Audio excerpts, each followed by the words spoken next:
ಕುಶಲಕ್ಷೇಮ ಕಾರ್ಯಕ್ರಮಕ್ಕೆ ತಮ್ಮೆಲ್ಲರಿಗೂ ಆತ್ಮೀಯ ಸ್ವಾಗತ ಸುಸ್ವಾಗತ. ಇಂದು ಜೂನ್ 21 ವಿಶ್ವ ಯೋಗ ದಿನಾಚರಣೆಯ ಅಂಗವಾಗಿ ಪ್ರಾಚೀನ ಭಾರತದ ಯೋಗದ ಇತಿಹಾಸವನ್ನು ತಿಳಿಸಿಕೊಡಲು ಇಂದು ನಮ್ಮೊಂದಿಗೆ ಇದ್ದಾರೆ ಕೊಪ್ಪಳ ಜಿಲ್ಲೆಯ ಕುಷ್ಟಗಿ ತಾಲೂಕಿನ ಹನುಮಸಾಗರದ ಶ್ರೀ ಶಿವಶಂಕರ್ ಗಿರಿಯಪ್ಪ ಮೇದಿಕೆರೆಯವರು. ನಮಸ್ಕಾರ. ನಮಸ್ಕಾರ ಸರ್. ಮೊದಲನೇದಾಗಿ ಇವತ್ತು ನಾವೊಂದು ಯೋಗದ ಬಗ್ಗೆ ಸಮಗ್ರವಾದಂಥ ಮಾಹಿತಿಯನ್ನು ಹಂಚಿಕೊಳ್ತಾ ಇದ್ದೀವಿ. ಹಾಗಾದರೆ ಪ್ರಾಚೀನ ಕಾಲದಲ್ಲಿ ಈ ಯೋಗಕ್ಕೆ ಎಷ್ಟು ಮಹತ್ವ ಇತ್ತು, ಮಧ್ಯಕಾಲದಲ್ಲಿ ಯಾಕೆ ಅದರ ಬಗ್ಗೆ ಕಡಿಮೆ ಆಯಿತು, ಮತ್ತು ಇವತ್ತಿನ ಒಂದು ಟ್ರೆಂಡ್ ಮತ್ತು ಯೋಗದ ಕಡೆ ಮಾಡ್ತಾ ಇದ್ದಾರೆ. ಹಾಗಾದರೆ ಇದರ ಬಗ್ಗೆ ಸಮಗ್ರವಾದಂಥ ಒಂದು ನಮಗೆ ವಿವರ ಉಂಟು. ಬಹಳ ಅದ್ಭುತವಾಗಿರ್ತಕ್ಕಂತಹ ಪ್ರಶ್ನೆ ತಮ್ಮದು. ನಮ್ಮ ಭಾರತ ದೇಶ ವಿಶ್ವಕ್ಕೆ ಕೊಟ್ಟಿರ್ತಕ್ಕಂಥದ್ದು ಒಂದು ಮಹತ್ವರವಾದ ಕೊಡುಗೆ ಅಂದರೆ ಯೋಗ. ಭರತಖಂಡೆ, ಭರತವರ್ಷೆ, ಜಂಬೂದ್ವೀಪೆ, ದಂಡಕಾರಣ್ಯೆ, ಗೋದಾವರಿ ತೀರೆ, ದಕ್ಷಿಣ ಭಾಗ್ಯ ಅಂದರೆ ನಾವು ಕರ್ನಾಟಕ ಪ್ರಾಂತದಲ್ಲಿ ಬರತಕ್ಕಂಥದ್ದು. ಆದರೆ ಜಂಬೂದ್ವೀಪ ಅಂತಕ್ಕಂಥದ್ದಲ್ಲಿ ಏನು ಯೋಗವಿದ್ಯೆ ಐತಲ್ಲ, ಇಲ್ಲಿಂದಲೇ ಪ್ರಚಾರ ಆಗಿರ್ತಕ್ಕಂಥದ್ದು. ಇದಕ್ಕೆ ಪ್ರಾಚೀನ ಋಷಿಗಳೇ ಪ್ರಮುಖವಾಗಿರ್ತಕ್ಕಂಥದ್ದು. ಈ ಒಂದು ಯೋಗ ವಿದ್ಯೆ ಯಾವುದೇ ಒಂದು ವ್ಯಕ್ತಿ, ಜಾತಿ, ಧರ್ಮ, ಪಂಗಡ, ರಾಷ್ಟ್ರಕ್ಕೆ ಸಂಬಂಧಪಟ್ಟಿರ್ತಕ್ಕಂಥಲ್ಲ. ಪ್ರಾಚೀನ ಋಷಿಗಳು ಇದು ನಮಗೆ ಕೊಟ್ಟಿರ್ತಕ್ಕಂಥದ್ದು ಅತ್ಯಂತ ಮಹತ್ತರವಾಗಿರ್ತಕ್ಕಂಥ ಒಂದು ವರಪ್ರಸಾದ. ಇದು ಋಷಿಗಳ ಪರಂಪರೆಯಿಂದ ಹರಿದು ಬಂದೈತೆ ಅಂತಕ್ಕಂಥದ್ದನ್ನು ನಾವು ಭಗವದ್ಗೀತೆಯಿಂದ ಆಗಲಿ, ಉಪನಿಷತ್ತುಗಳಿಂದ ಆಗಲಿ ಅಥವಾ ಶಕ್ತಿಗಳಿಂದ ಆಗಲಿ ಕಂಡುಕೊಂಡಿದ್ದೇವೆ. ಇದರಲ್ಲಿ ಪ್ರಮುಖವಾಗಿ ಅನೇಕ ಪಂಗಡಗಳಿವೆ. ಆದರೆ ಮಹತ್ತರವಾಗಿರ್ತಕ್ಕಂಥದ್ದು ಈ ವಿದ್ಯೆ ಮೊಟ್ಟ ಮೊದಲಿಗೆ ಋಷಿಗಳಿಂದನ. ಅದರೊಳಗೆ ಬ್ರಹ್ಮ ಋಷಿಗಳು, ರಾಜ ಋಷಿಗಳು ಹಾಗೂ ದೇವ ಋಷಿಗಳಿಂದ ಈ ಯೋಗ ವಿದ್ಯೆ ಬಂತು ಅಂತಕ್ಕಂಥದ್ದನ್ನು ನಮಗೆ ಅನೇಕ ಉಪನಿಷತ್ತುಗಳಾಗಲಿ, ಭಗವದ್ಗೀತೆ ಆಗಲಿ ಇದು ಉಲ್ಲೇಖ ಸಮೇತವಾಗಿ ನಮ್ಗೆ ಕಂಡು ಬರ್ತಕ್ಕಂಥದ್ದು. ಭಗವದ್ಗೀತೆಯ 4ನೇ ಅಧ್ಯಾಯದ ಕರ್ಮ ಸನ್ಯಾಸ ಯೋಗದಲ್ಲಿ ಈ ವಿದ್ಯೆಯನ್ನು ಪ್ರಾರಂಭದಲ್ಲೇ ಮಹತ್ವರಾಗಿರ್ತಕ್ಕಂಥ ಕೃಷ್ಣ ಪರಮಾತ್ಮನು ಇಮಂ ವಿವಸ್ವತೆ ಯೋಗಂ ಪ್ರೋಕ್ತವಾನಃ ಮವ್ಯಯಂ ವಿವಸ್ವಾನಾಹಿಂ ಪ್ರಾಣ ಅನುರಕ್ಷಾಕಂ ಭ್ರಮಿತ್. ಅಂದರೆ ಇಲ್ಲಿಯವರೆಗೆ ನಾನು ನಿನಗೆ ತಿಳಿಸಿದ ಈ ಅವ್ಯಯವಾದ ಯೋಗ ವಿದ್ಯೆಯನ್ನು ಪ್ರಾರಂಭದಲ್ಲಿ ಸೂರ್ಯದೇವನಿಗೆ ಈ ವಿದ್ಯೆಯನ್ನು ನಾನು ಹೇಳಿದ್ದೆ. ಸೂರ್ಯನು ಈ ವಿದ್ಯೆಯನ್ನು ಮನುವಿಗನು ಹೇಳಿದನು. ಆತನು ಇದು ಮುಂದೆ ಇಕ್ಷಾಕು ವಂಶದ ರಾಜರಾಗಿರ್ತಕ್ಕಂಥದ್ರಿಂದ ಪ್ರಚಾರ ಆಗ್ತಕ್ಕಂಥ ಮಾತನ್ನು ಅಲ್ಲಿ ಪ್ರಾರಂಭದಲ್ಲಿ ವ್ಯಕ್ತಪಡಿಸ್ತಕ್ಕಂಥದ್ದು. ಅದೇ ರೀತಿಯಾಗಿ ಏವಂ ಪರಂಪರಾ ಪ್ರಾಪ್ತಮಿಮಂ, ಇದು ನಿಲ್ಲಲಿಲ್ಲ, ಇದು ಶಿಷ್ಯವೃತ್ತಿಯ ಪರಂಪರಾಗಿ ಹರಿದು ಬಂತು. ರಾಜ ಋಷಿಯೋ ವಿದುಹು ಸಕಾಲೇಹೇ ಮಹದಾಯುಗೋ ನಷ್ಟ ಪರಂತಪಃ. ಕಾಲಾನಂತರದಲ್ಲಿ ಈ ಯೋಗ ವಿದ್ಯೆ ನಷ್ಟ ಆಗಿ ಹೋಯಿತು ಅಂತಕ್ಕಂಥ ಮಾತನ್ನ ಕುರುಕ್ಷೇತ್ರ ಯುದ್ಧದಲ್ಲಿ ಗೀತಾಚಾರ್ಯನಾಗಿರ್ತಕ್ಕಂಥ ಕೃಷ್ಣ ಪರಮಾತ್ಮ ಅರ್ಜುನನ ಮುಂದೆ ಈ ಮಾತನ್ನ ಪ್ರಸ್ತಾರ ಮಾಡ್ತಕ್ಕಂಥದ್ದು ನಾವು ಭಗವದ್ಗೀತೆಯಲ್ಲಿ ಕಾಣ್ತಕ್ಕಂಥದ್ದು. ಹೀಗೆ ಪರಂಪರೆಯಿಂದ ದೊರೆತ ಯೋಗ ವಿದ್ಯೆಯನ್ನು ರಾಜ ಋಷಿಗಳನ್ನು ಕಲಿತುಕೊಂಡರು, ಬ್ರಹ್ಮ ಋಷಿಗಳಿಂದ ಪ್ರಸ್ತುತ ಮಾಡಲ್ಪಟ್ಟಿತ್ತು. ಇದು ತ್ರಿಲೋಕ ಸಂಚಾರಿಯಾಗಿರ್ತಕ್ಕಂತಹ ದೇವ ಋಷಿಗಳು ಅಂದ್ರೆ ನಾರದರು ಈ ವಿದ್ಯೆಯನ್ನ ಜಗತ್ತಿಗೆ ಹರಡಿದೆ ಅಂತಕ್ಕಂಥದ್ದನ್ನ ನಾವು ಕಂಡ್ಕೋತೀವಿ. ಕಾಲಗತಿ ಹೋದಾಗೆಲ್ಲ ಈ ವಿದ್ಯೆ ಸಂಪೂರ್ಣವಾಗಿ ನಾಶ ಆಯಿತು ಅಂತಕ್ಕಂಥದ್ದು. ಸ ಏವಾಯಂ ವಯೋ ತೇದ್ಯಂ ಪ್ರೋಕ್ತ ಪುರಾತನಃ ಬದ್ಧೋಸಿ ಮೇ ಸಕಾಚೇತಿ ಗಹಸ್ಯ ಏತದುತ್ತಮಂ. ಈ ಪ್ರಾಚೀನ ಯೋಗ ವಿದ್ಯೆಯನ್ನ ನನ್ನ ಭಕ್ತನು, ನನ್ನ ಸಖನು, ನನ್ನ ಮೈದನನಾಗಿರ್ತಕ್ಕಂಥದ್ದಿಗೆ ಈ ವಿದ್ಯೆಯನ್ನು ನಿನಗೆ ಹೇಳ್ತೀನಿ ಅಂತಕ್ಕಂಥದ್ದು. ಗುಹ್ಯಾತ್ ಗುಹ್ಯತಮಂ ಯೋಗಂ, ಅತ್ಯಂತ ಗೌಪ್ಯವೂ ಹಾಗೂ ಬಹು ಪ್ರಚಾರವಾಗಿರ್ತಕ್ಕಂತಹ ಈ ವಿದ್ಯೆಯನ್ನು ನಿನಗೆ ತಿಳಿಸಿಕೊಡ್ತೀನಿ ಅಂತಕ್ಕಂಥದ್ದು. ಇದಕ್ಕೆ ಇವತ್ತಿಗೂ ಭಗವದ್ಗೀತಾ ಪ್ರಮಾಣಬದ್ಧವಾಗಿರ್ತಕ್ಕಂಥದ್ದನ್ನು ಈ ಯೋಗ ವಿದ್ಯೆಯಲ್ಲಿ ಅನೇಕ ಪಂಗಡಗಳನ್ನು ಹರಿದು ಬರ್ತಕ್ಕಂಥದ್ದನ್ನು ನಾವು ಕಾಣ್ಕೋತೀವಿ. ಅದನ್ನ ಅನೇಕ ಪಂಗಡಗಳಂದ್ರೆ ಸರ ಎಷ್ಟು ಪಂಗಡಗಳಿವೆ? ಇಲ್ಲೇ ಕೆಲವರಲ್ಲಿ ಏನದ ಅಂತಂದ್ರೆ ಭಿನ್ನಾಭಿಪ್ರಾಯಗಳನ್ನು ಕಾಣ್ತೇವೆ ನಾವು. ಲೋಕೋ ಭಿನ್ನೋ ರುಚಿ ಅಂದಾಗ ಇಲ್ಲೇ ಆದಿಯೋಗಿ ಶಂಕರನಿಂದಲೇ ಯೋಗ ಪರಂಪರೆಯು ಹರಿದು ಬಂತು ಅಂತ ಒಂದೆಡೆ ಹೇಳಿದ್ರೆ, ಇನ್ನೊಂದೆಡೆ ಇದು ನಾರಾಯಣನಿಂದ ಪ್ರಸ್ತುತಪಡಿರ್ತಕ್ಕಂತಹ ನಾರದರು ಸುತ್ತಿಗೆ ಈ ಯೋಗ ವಿದ್ಯೆಯನ್ನು ಹೇಳಿದ್ದಾರೆ. ಇದು ನಾರಾಯಣನು ಈ ಯೋಗ ವಿದ್ಯೆ ಹೇಳೋಣ ಅಂತಕ್ಕಂಥದ್ದನ್ನ ನಾವು ಬಂದ್ಕೊಳ್ತಿದ್ವಿ. ಆದ್ರೆ ಇಲ್ಲಿ ಯೋಗೇಶ್ವರಂ ಶಿವಂ ಒಂದೇ, ಯೋಗೇಶ್ವರಂ ಹರಿಂ ಒಂದೇ ಅಂತಕ್ಕಂಥದ್ದು. ಶಿವನಲ್ಲಾಗಲಿ ವಿಷ್ಣುವಿನಲ್ಲಲ್ಲಿ ಭೇದವನ್ನು ನಾವು ಕಾಣ್ತಾ ಇರಲಿಲ್ಲ. ಶಿವಶ್ಚ ಹೃದಯ ವಿಷ್ಣು, ವಿಷ್ಣುಶ್ಚ ಹೃದಯ ಶಿವ ಅಂತಕ್ಕಂಥದ್ದು. ಆದರೂ ಇದನ್ನ ಅನುಸರಿಸಿಕೊಂಡು ಬಂದಿರತಕ್ಕಂಥ ಅನುಚರರು ನಾವೇನಿದ್ದೀವಲ್ಲ ಪಂಗಡಗಳನ್ನಾಗಿ ಆಗಿದ್ದನ್ನ ಕಂಡ್ವಿ. ಕೆಲವು ಮಂದಿ ಶಿವನನ್ನ ಆರಾಧನೆ ಮಾಡಕತ್ರು, ಕೆಲವು ಮಂದಿ ವಿಷ್ಣುವನ್ನ ಆರಾಧನೆ ಮಾಡಕತ್ರು. ಈ ಮಧ್ಯದಲ್ಲಿ ಬ್ರಹ್ಮ ಋಷಿಗಳಾಗಿರ್ತಕ್ಕಂಥ ಮಹರ್ಷಿ ಅತ್ರಿಯವರ ಗರ್ಭದಲ್ಲಿ ಜನಿಸಿರ್ತಕ್ಕಂಥ ದತ್ತಾತ್ರೇಯ, ದೂರ್ವಾಸ ಹಾಗೂ ಚಂದ್ರ, ಅವರಲ್ಲಿ ಪ್ರಮುಖ ತ್ರಿಗುಣ ಸ್ವರೂಪನಾಗಿರ್ತಕ್ಕಂಥ ದತ್ತಾತ್ರೇಯನಿಂದನೂ ಒಂದು ಯೋಗ ಸಂಪ್ರದಾಯ ಹರಿದು ಬಂತು. ಅದು ದತ್ತ ಯೋಗ ಅಂತಕ್ಕಂಥದ್ದು. ನಾಲ್ಕು ಪಂಥಗಳನ್ನು ಒಳಗೊಂಡಿರ್ತಕ್ಕಂಥದ್ದು. ಗೋರಖನಾಥ, ಮಚ್ಚಂದ್ರನಾಥ, ಜಾಲಂಧನಾಥ, ಹಿಂಗೆ ನವನಾಥ ಪಂಥಗಳನ್ನು ಸುತ್ತಗ ಈ ಥರ ಆಗಿರ್ತಕ್ಕಂಥ ಪಂಗಡಗಳನ್ನು ನಾವು ಪ್ರಾಚೀನ ಇತಿಹಾಸದಲ್ಲಿ ಇವತ್ತಿಗೂ ಇದು ಪ್ರಚಲಿತದಲ್ಲಿರ್ತಕ್ಕಂಥದ್ದು. ಕಾಲಾನಂತರದಲ್ಲಿ ಸುಮಾರು ಇದಕ್ಕೆ 5,000 ವರ್ಷಗಳ ಕಾಲ ನಾವು ಇದನ್ನ ಇತಿಹಾಸ ಹೇಳ್ಬೋದು. 5,000 ವರ್ಷಗಳ ಕಾಲ. ಯಾಕಂದ್ರೆ ಭಗವದ್ಗೀತೆ ಅದು ಪ್ರಮಾಣ ಮಾಡ್ತದ. ಈ ಕಲಿಯುಗದೊಳಗ 4 ಮಂದಿ ಶಕಪುರುಷರು ಈ ಕಲಿಯುಗವನ್ನು ಆಳ್ತಕ್ಕಂಥದ್ದು. ಅದರಲ್ಲಿ ಮೊಟ್ಟ ಮೊದಲನೇದೇ ಬರ್ತಕ್ಕಂಥದ್ದು ಧರ್ಮರಾಜನ ಶಕೆ, ಅಂದ್ರೆ ದ್ವಾಪರ ಯುಗದ ಅಂತ್ಯ ಭಾಗದಲ್ಲಿ ಇರತಕ್ಕಂಥದ್ದು. ತದನಂತರ ಬಂದಿರತಕ್ಕಂಥದ್ದು ವಿಕ್ರಮಾದಿತ್ಯ, ಸದ್ದ ನಡೆದಿರ್ತಕ್ಕಂಥದ್ದು ಶಾಲಿವಾನ್ ಶಕೆ, ಮುಂದೆ ಬರತಕ್ಕಂಥದ್ದು ವಿಜಯಾನಂದ ಶಕೆ ಅಂತಕ್ಕಂಥದ್ದು. ಒಟ್ಟ ಕಲಿಯುಗದ ಪ್ರಮಾಣದಲ್ಲಿ 4,32,000 ಪ್ರಮಾಣದಲ್ಲಿ ಈ ಯೋಗ ವಿದ್ಯೆ ಅಂದಿಗೂ ಇಂದಿಗೂ ಎಂದೆಂದಿಗೂ ಇದು ಖಚಿತವಾಗಿ ಉಳಿತ ಅಂತಕ್ಕಂಥದ್ದನ್ನ, ಯಾಕಂದ್ರೆ ಈ ವಿದ್ಯೆ ಕೃಷಿ ಪರಂಪರವಾಗಿ ಅಘಾತವಾಗಿ ಹರಿದು ಬಂದಿರತಕ್ಕಂಥದ್ದನ್ನ ನಾವಿಲ್ಲಿ ನೋಡ್ತಾ ಇದ್ದೇವೆ. ಇದು ಹಾಗೆ ಮುಂದುವರಿತಕ್ಕಂಥದ್ದು. ಅಂದ್ರೆ ಸರ್, ಅವಾಗ ಯೋಗವನ್ನ ಬರೀ ಋಷಿಗಳು ಮಾತ್ರ ಮಾಡ್ತಾ ಇದ್ರ ಅಥವಾ ಸಾಮಾನ್ಯ ಜನರು ಕೂಡ ಈ ಒಂದು ಯೋಗದಲ್ಲಿ ತೊಡಕೊಳ್ತಾ ಇದ್ದಾರೆ? ಇದು ಒಳ್ಳೆಯ ಒಂದು ಉನ್ನತವಾಗಿರ್ತಕ್ಕಂಥ ಪ್ರಶ್ನೆ. ಅಲ್ಲೇ ಕೇವಲ ಏನಾಗಿತ್ತು ಅಂತಂದ್ರೆ ಜನಸಾಮಾನ್ಯರಿಗೆ ನಿಲುಕದ ಮಾತಾಗಿತ್ತು. ಋಷಿಗಳಿಗೇನೆ ಸೀಮಿತವಾಗಿರ್ತಕ್ಕಂತಹ ಯೋಗವನ್ನ, ಯಾಕಂದ್ರೆ ಬಹು ಕಟ್ಟುನಿಟ್ಟಾಗಿ ಆಚರಣೆಯನ್ನು ಮಾಡ್ತಕ್ಕಂಥ ಕ್ರಿಯೆ ಅದಾಗಿರೋದ್ರಿಂದ ಅದು ಜನಸಾಮಾನ್ಯರಿಗೆ ದೂರವಾಗಿರ್ತಕ್ಕಂಥ ವಿದ್ಯೆ ಆಯಿತು. ಆದರೆ ಕಾಲಾನಂತರದಲ್ಲಿ ಅದನ್ನ ಈ ಕಲಿಯುಗದೊಳಗೆ ವಿಶೇಷವಾಗಿ ಎಲ್ಲರೂ ಯೋಗ ವಿದ್ಯೆಯನ್ನು ಸಾಧನೆ ಮಾಡಲಿಕ್ಕೆ ಸಾಧ್ಯ ಅಂತಕ್ಕಂಥದ್ದನ್ನು ಮಹತ್ವ ನಾವು ನೋಡ್ತಾ ಇದ್ದೇವೆ. ಅಂದಿನಿಂದ ಇಂದಿನವರೆಗೂ ಹರಿದು ಬಂದಿರತಕ್ಕಂಥ ಈ ಯೋಗ ವಿದ್ಯೆ ಬಹಳ ಮಹತ್ತರವಾಗಿರ್ತಕ್ಕಂಥದ್ದು. ಇದನ್ನ ಸರ್ವಸಾಮಾನ್ಯವಾಗಿ ನಾವು ಯೋಗ ಆದ ತಕ್ಷಣ ನಮ್ಮ ಕಣ್ಣೆದುರಿಗೆ ಬರ್ತಕ್ಕಂಥ ಋಷಿ ಅಂದ್ರೆ ಪತಂಜಲಿ ಅಂತ. ಪತಂಜಲಿ ಅಂದ್ರೆ ಯೋಗ, ಯೋಗ ಅಂದ್ರೆ ಪತಂಜಲಿ ಅಂತಕ್ಕಂಥದ್ದು ಮನಸ್ಥಿತಿ ನಮ್ಮ ಭಾವನೆಯಲ್ಲಿ ಒಳಗೊಂಡಿರ್ತಕ್ಕಂಥದ್ದು. ಪತಂಜಲಿಗಿನ ಪೂರ್ವದಲ್ಲಿ ಈಗ ನಮ್ಗೆ ನೋಡಕ್ ಕಾಣಿಸ್ತಾ ಇರೋರು ಅಂತಂದ್ರೆ ಅವರೊಬ್ಬರೇ ಕಾಣಿಸ್ತಾರೆ. ಈಗ ಪತಂಜಲಿ ಗುರುಗಳು ಏನಿದಾರಲ್ಲ, ಈಗ ಸದ್ಯಕ್ಕೆ ಅನ್ಕೊಂಡಿರೋದು, ಯಾಕಂದ್ರೆ ಋಷಿಮಣಿಗಳು ನಮ್ಗೆ ಯಾರು ಕಾಣಿಸ್ತಾ ಇಲ್ಲ ಇವಾಗ. ಹೌದು. ಈಗಿರೋದ್ರಿಂದ ನಾವೆಲ್ಲ ಏನ್ ಅನ್ಕೊಂಡಿದ್ದೆ, ಈಗಿನ ಟ್ರೆಂಡ್, ಈಗಿನ ಯುವಕರು ಏನ್ ಅನ್ಕೊಂಡಿದ್ದಾರೆ, ಯೋಗ ಅಂದ್ರೆ ಪತಂಜಲಿ ಗುರುಗಳಂದ್ರೆ ಯೋಗ ಅಂತಕ್ಕಂಥದ್ದನ್ನ ಅನ್ಕೊಂಡಿದ್ದಾರೆ. ಹಾಗಾದ್ರೆ ಅದು ಎಷ್ಟರ ಮಟ್ಟಿಗೆ ನೀವೇನ್ ಹೇಳ್ತೀರಿ ಅವ್ರ ಬಗ್ಗೆ ವಿಚಾರ? ಈ ಪತಂಜಲಿ ಮಹರ್ಷಿಗಳ ಪೂರ್ವದಲ್ಲಿ ಯೋಗ ವಿದ್ಯೆ ಇದ್ದು, ಅಲ್ಲಿ ಬ್ರಹ್ಮ ಋಷಿಗಳಾಗಿರ್ತಕ್ಕಂಥ ಯೋಗ ವಾಸಿಷ್ಠ ಅಂತಂದ ವಸಿಷ್ಠ ಮಹರ್ಷಿಗಳಿಂದ ವಿದ್ಯೆ ಇತ್ತದನ್ನ ಅಲ್ಲಿ ಶ್ರೀರಾಮಚಂದ್ರನಿಗೆ ಯೋಗ ವಿದ್ಯೆಯನ್ನು ಹೇಳಿರ್ತಕ್ಕಂಥದ್ದು ಬಹಳ ಗಹನವಾಗಿರ್ತಕ್ಕಂಥದ್ದು. ಆಮೇಲೆ ಇಲ್ಲಿ ಗೀತಾಚಾರ್ಯನಾಗಿರ್ತಕ್ಕಂಥ 18 ಅಧ್ಯಾಯವೂ ಯೋಗ ವಿದ್ಯೆ ಅಂತಾನೆ ಹೇಳಾಗತ್ತೆ, ಬ್ರಹ್ಮ ವಿದ್ಯೆ ಅಂತಾನೆ. ಅದರೊಳಗ ಪ್ರಮುಖವಾಗಿ 4 ಭಾಗಗಳನ್ನು ಮಾಡಿ, ಒಂದು ಕರ್ಮ, 2ನೇದು ಭಕ್ತಿ, 3ನೇದು ಧ್ಯಾನ, 4ನೇದು ಜ್ಞಾನ ಅಂತಕ್ಕಂಥದ್ದನ್ನ ನಿಮಗೆ ಯಾವಾಗ ಆಚರಣೆ ಮಾಡೋಕ್ಕೆ ಸುಲಭ ಆಗುತ್ತೋ ನಿಮ್ಮ ಸ್ವಭಾವಕ್ಕೆ ಅನುಗುಣವಾಗಿ ಒಂದು ಯೋಗವನ್ನು ಆಚರಣೆ ಮಾಡ್ರಿ ಅಂತಕ್ಕಂಥದ್ದು. ಆದ್ರೆ ಪತಂಜಲಿನ ಇದನ್ನು ಯಾಕಂತ ಪ್ರತ್ಯೇಕವನ ಎಂದಾಗ ಆ ಮಹಾತ್ಮ ಪತಂಜಲಿ ಯೋಗ ಸೂತ್ರ ಅಂತಕ್ಕಂಥ ಒಂದು ಬೃಹತ್ ಗ್ರಂಥವನ್ನು ನಿರ್ಮಾಣ ಮಾಡಿದ. ಆ ಗ್ರಂಥದಲ್ಲಿ 196 ಶ್ಲೋಕಗಳಿಂದ ಒಳಗೊಂಡಿರ್ತಕ್ಕಂಥದ್ದು, 4 ಪಾದದಿಂದ ಒಳಗೊಂಡಿರ್ತಕ್ಕಂಥದ್ದು. ಅದರೊಳಗ ಸಾಧನಾ ಪಾದ, ವಿಭೂತಿ ಪಾದ, ಕೈವಲ್ಯ ಪಾದ ಮತ್ತು ಸಮಾಧಿ ಪಾದ ಅಂತಕ್ಕಂಥದ್ದು 4 ಪಾದಗಳಿಂದ ಒಳಗೊಂಡಿರ್ತಕ್ಕಂಥದ್ದು. ಅದರೊಳಗ ಒಂದು ಭಾಗ ಇದು ಅಷ್ಟಾಂಗ ಯೋಗ ಅಂತಕ್ಕಂಥದ್ದು. ಇದು ಅಷ್ಟಾಂಗ ಯೋಗ ಅಂತಂದ್ರೆ ಅದರ ಹೆಸರೇ ಸೂಚಿಸುವಂತೆ 8 ಭಾಗಗಳಾಗಿ ವಿಂಗಡತಕ್ಕಂಥದ್ದನ್ನ ನಾವು ಇದರೊಳಗ ಅಷ್ಟಾಂಗ ಭಾಗದಲ್ಲಿ, ಹೌದು, ಅಷ್ಟಾಂಗ ಭಾಗದಲ್ಲಿ 8 ಭಾಗಗಳಾಗಿ ವಿಂಗಡಿರ್ತಕ್ಕಂಥದ್ದು. ಈಗ ಸದ್ದ ಪ್ರಚಲಿತದಲ್ಲಿ ಎಲ್ಲರೂ ಅದನ್ನೇ ಮುಂದುವರಿಸಿಕೊಂಡು ಬಂದಿರತಕ್ಕಂಥದ್ದು. ಯಮ, ನಿಯಮ, ಆಸನ, ಪ್ರಾಣಾಯಾಮ, ಪ್ರತ್ಯಾಹಾರ, ಧ್ಯಾನ, ಧಾರಣ, ಸಮಾಧಿ ಅಂತಕ್ಕಂಥದ್ದನ್ನ 8 ಪ್ರಮುಖವಾಗಿ ಆ ಮಹಾತ್ಮನಾಗಿದ್ದ ಪತಂಜಲಿ ಋಷಿಗಳಿಂದ ಹೇಳಲ್ಪಟ್ಟಿರ್ತಕ್ಕಂಥದ್ದು. ಯೋಗ ಆದ ತಕ್ಷಣ ಏನು ಯೋಗ ಅಂತ ಎದಕ್ಕೆ ಅನ್ಬೇಕು ಅಂತಂದಾಗ ಇದಕ್ಕೆ ಅನೇಕ ಮಂದಿ ಅನೇಕ ವ್ಯಾಖ್ಯಾನಗಳನ್ನು ಕೊಟ್ಟಿರ್ತಕ್ಕಂಥದ್ದು. ಸಮತ್ವಂ ಯೋಗ ವಿಚ್ಯತೆ, ಭಗವದ್ಗೀತೆಯೊಳಗೆ ಕೃಷ್ಣ ಪರಮಾತ್ಮನು ಸಮಾನವಾಗಿ ಕಾಣ್ತಕ್ಕಂಥದ್ದು ಯಾವುದೈತೆ ಅದು ಯೋಗ ಅಂತ.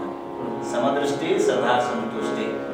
ನೀನೊಬ್ಬ ಸಾಧಕನಾಗಬೇಕಾತಂತಂದ್ರೆ ಯೋಗನ ಮಾಡ್ಬೇಕಂತೇನಿಲ್ಲ, ನಿನ್ನ ದೃಷ್ಟಿಯು ಸುತ್ತಗ ಸಮಾನವಾಗಿರಲಿ ಅಂತಕ್ಕಂಥ ಮಾತನ್ನ ಗೀತೆಯಲ್ಲಿ ಕಾಣ್ತಕ್ಕಂಥದ್ದು. ಭೇದ ಬಾಧಕ, ಅಭೇದ ಸಾಧಕ. ಎಲ್ಲಿ ಭೇದ ಬಂತು ಅಂತಂದ್ರೆ ಅದು ಸಾಧನೆ ಮಾಡಲಿಕ್ಕೆ ಬಾಧಕವಾಗಿರ್ತಕ್ಕಂಥದ್ದು. ಅದಕ್ಕೆ ಸಮತ್ವಂ ಯೋಗ ವಿಚ್ಛತೆ. ಯಾವಾಗ ನಾವು ಸಮಾನವಾಗಿ ಕಾಣುವಂಥ ದೃಷ್ಟಿ ಐತೆ ಅದು ಸಮದೃಷ್ಟಿ, ಸದಾ ಸಂತುಷ್ಟಿ ಅಂತಕ್ಕಂಥ ಮಾತು ಗೀತೆಯಲ್ಲಿ ಕಾಣತಕ್ಕಂಥದ್ದು. ಅದೇ ರೀತಿಯಾಗಿ ಯೋಗಾಚಾರದಲ್ಲಿ ಅವ್ರೇನು ಹೇಳ್ತಾರ ಅಂತಂದ್ರೆ ಯೋಗ ಚಿತ್ತ ನಿವೃತ್ತಿ ಅಂತ ಹೇಳ್ತಾರೆ.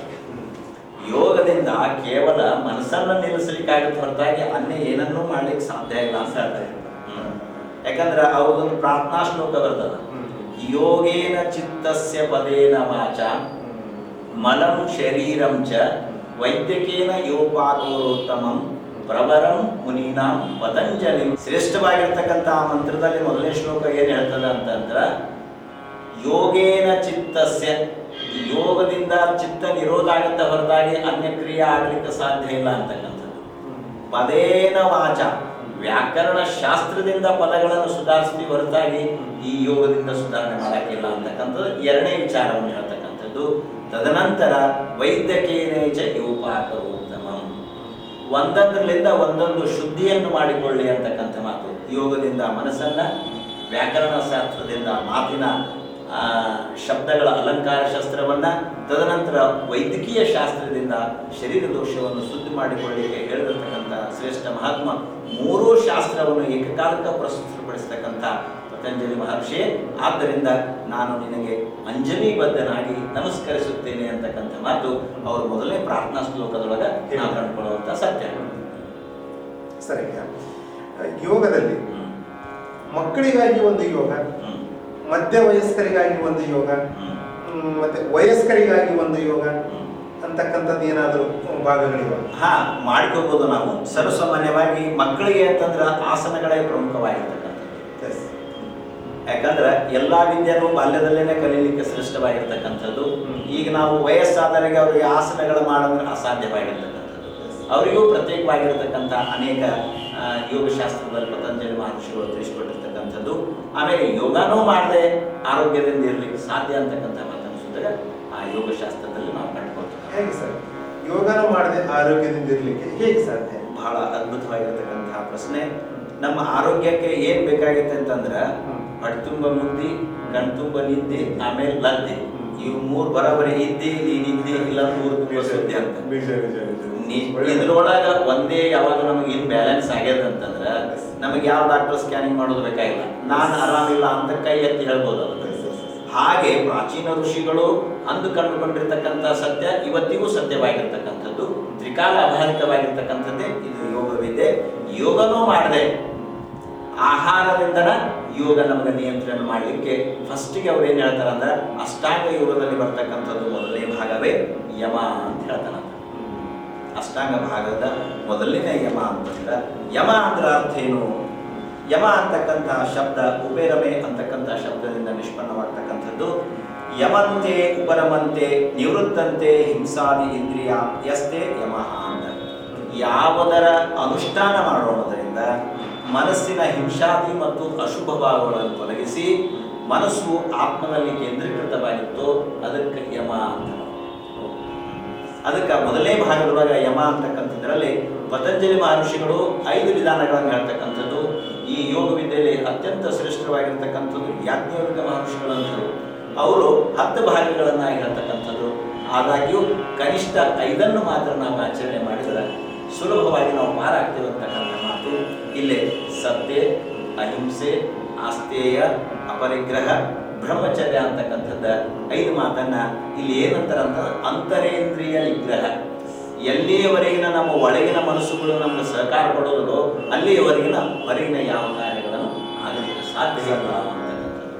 ಇದನ್ನು ನಾವು 12ನೇ ಶತಮಾನದಲ್ಲಿ ಸುತ್ತಾಗ ಬಸವಾದಿ ಪ್ರಮತಗಳು ವಚನ ಸಾಹಿತ್ಯದಲ್ಲಿ ಇವನೇನು ಅಷ್ಟಾಂಗದ ನಿಯಮಗಳನ್ನು ಹೇಳಬೇಕಾಗಿತ್ತು, ಅವರು ಸುತ್ತಾಗ ವಚನ ಸಾಹಿತ್ಯದಲ್ಲಿ ಇದನ್ನು ಆಸುವುಕ್ಕಾಗಿದ್ದನ್ನು ನಾವು ಕಾಣ್ತೇವೆ. ಕಳಬೇಡ, ಕೊಲಬೇಡ, ಹುಸಿಯ ನುಡಿಯಲು ಬೇಡ, ತನ್ನ ಬಣ್ಣಿಸಬೇಡ, ಇದುರು ಹಳಿಯಲು ಬೇಡ, ಅನ್ಯರಿಗೆ ಅಸಹ್ಯ ಪಡಬೇಡ, ಇದೇ ಅಂತರಂಗ ಶುದ್ಧಿ, ಇದೇ ಬಹಿರಂಗ ಶುದ್ಧಿ, ಇದೇ ನಮ್ಮ ಕೂಡಲ ಸಂಗಮದ ದೇವರವಹಿಸುವ ಬರಿ ಅಂತಕ್ಕಂಥ ಮಾತನ್ನು ಸುತ್ತಾಗ ಅತ್ಯಂತ ಸಂಸ್ಕೃತದಲ್ಲಿರ್ತಕ್ಕಂತಹ ಶಬ್ದಗಳನ್ನು ಸರಳಿತವಾಗಿರ್ತಕ್ಕಂಥ ನುಡಿಗಳನ್ನೇ ಹೇಳಿ ಯೋಗವನ್ನು 12ನೇ ಶತಮಾನದಲ್ಲಿ ಮೇಲಕ್ಕೆತ್ತಿದಂಥ ಮಹಾಪುರುಷ ಬಸವಣ್ಣ. ಹೌದು, ಈಗ ಯೋಗ ಮಾಡಲಿಕ್ಕೆ ಯೋಗ ಮಾಡುವಂಥವ್ರು ಅವತ್ತಿನ ಕಾಲದಲ್ಲಿ ಋಷಿಮುನಿಗಳು ಯೋಗವನ್ನ ಮಾಡ್ತಾ ಇದ್ರು. ಆಹಾರ ಕೂಡ ಸಸ್ಯಾಹಾರವನ್ನ ಸೇವಿಸ್ತಾ ಇದ್ರು ಸರ್, ಶಾಕಾಹಾರಿಗಳು. ಈಗ 100ಕ್ಕೆ 70% ಮಾಂಸಾಹಾರಿಗಳಾಗಿದ್ದಾರೆ ಸರ್ ಆಹಾರ ಪದ್ಧತಿಯಲ್ಲಿ. ಈ ಯೋಗಕ್ಕೆ ಈ ಮಾಂಸಾಹಾರಿ ಪದ್ಧತಿ ಇದು ಆಹಾರ ಏನಿದೆಯಲ್ಲ, ಇದೇನಾದರೂ ಎಲ್ಲೋ ಒಂದು ಕಡೆಗೆ ಯೋಗ ಮಾಡಿದ್ರೂ ಕೂಡ ಇದರಿಂದ ಏನಾದರೂ ಆರೋಗ್ಯಕ್ಕೆ ಹಾನಿಕರ ಆಗ್ತಾ ಇಲ್ಲ? ಖಂಡಿತ ತೊಂದರೆ ಆಗ್ತದೆ. ಈ ಮಾತನ್ನ ಗೀತೆಯಲ್ಲಿ ಸತ್ವಾತ್ ಸಂಜಾಯತೆ ಜ್ಞಾನ, ಸತ್ವಗುಣದಿಂದ ಮಾತ್ರ ಜ್ಞಾನ ಆಗ್ಲಿಕ್ಕೆ ಸಾಧ್ಯ, ಈ ಇಂದ್ರಿಯಾದಿಗಳನ್ನ ನಿಗ್ರಹ ಮಾಡ್ಲಿಕ್ಕೆ ಸಾಧ್ಯ ಅಂತಕ್ಕಂಥ ಮಾತನ್ನ ಇಲ್ಲಿ ಮಾಂಸಾದಿ ಆಹಾರ ವಿಷ ಅಲ್ಲ, ತಮೋಗುಣ ಪ್ರಧಾನವಾಯಿತು. ಆದ್ದರಿಂದ ಜಾಸ್ತಿ ಆಗಿರೋದ್ರಿಂದ ಅಲ್ಲಿ ಅನೇಕ ದೀರ್ಘಕಾಲ ಒಂದೇ ಆಸನದಲ್ಲಿ ಅನುಷ್ಠಾನವಾಗಿ ಕೂಡ್ಲಿಕ್ಕೆ ಕೊಡೋದಿಲ್ಲ. ಅದನ್ನ ಆಲಸ್ಯಾದಿಗಳನ್ನು ಬರೋಣದಿಂದ ಯೋಗ ಮಾಡ್ಲಿಕ್ಕೆ ಕೊಡೋದಿಲ್ಲ, ಪ್ರತಿಬಂಧಕವನ್ನು ಹೊಡ್ತಕ್ಕಂಥದ್ದು. ಆದ್ದರಿಂದ ಆಹಾರದ ನಿಯಂತ್ರಣ ಬಹು ಮಹತ್ತರವಾಗಿರ್ತಕ್ಕಂಥದ್ದು. ಅದಕ್ಕೆ ಇವತ್ತಿನ ದಿನಮಾನದಲ್ಲಿ ಮಾಂಸೇನ ಮಾಂಸವರ್ಧಿತ, ಮಾಂಸ ಊಟ ಮಾಡೋದ್ರಿಂದ ಮಾಂಸ ಕೊಬ್ಬಿನ ಬರ್ತ ಹೆಚ್ಚಾಗುತ್ತೆ ಅಂತಕ್ಕಂಥದ್ದು. ಘೃತೇನ ಬುದ್ಧಿವರ್ಧಿತ, ತುಪ್ಪ ತಿನ್ನೋದ್ರಿಂದ ಬುದ್ಧಿ ಹೆಚ್ಚಾಗ್ತಕ್ಕಂಥದ್ದು. ದುಗ್ಧೇನ ಆಯು ವರ್ಧನ, ಹಾಲು ಕುಡಿಯೋದ್ರಿಂದ ನಮ್ಗೆ ಆಯುಷ್ಯ ವರ್ಧ ಆಗ್ತಕ್ಕಂಥದ್ದು. ಅದಕ್ಕೆ ಇವು 3 ಭಾಗದಲ್ಲಿ ನಿಮ್ಗೆ ಯಾವುದು ಶ್ರೇಷ್ಠ ನೀವೇ ಆರಿಸ್ಕೊಳ್ಳಿ ಅಂತಕ್ಕಂಥ ಮಾತನ್ನು ಸುತ್ತಗ ಗೀತಾಚಾರನಾಗಿರ್ತಕ್ಕಂಥ ಕೃಷ್ಣ ಪರಮಾತ್ಮ ನಮ್ಗೆ ಹೇಳಿರ್ತಕ್ಕಂಥದ್ದು. ಅದಕ್ಕೆ ದುಗ್ಧ ಅಂದ್ರೆ ಹಾಲಿನಿಂದ ಆಯುಷ್ಯ ಹೆಚ್ಚ, ತುಪ್ಪದಿಂದ ಬುದ್ಧಿವರ್ಧನೆ ಆಗ್ತಕ್ಕಂಥದ್ದು, ಮಾಂಸದಿಂದ ಮಾಂಸನೇ ವರ್ಧನೆ ಆಗುತ್ತೆ ಹೊರತಾಗಿ ಅದು ಮಾಂಸ ಆಹಾರ ವಿಷ ಅಂತ ಹೇಳಿಲ್ಲ.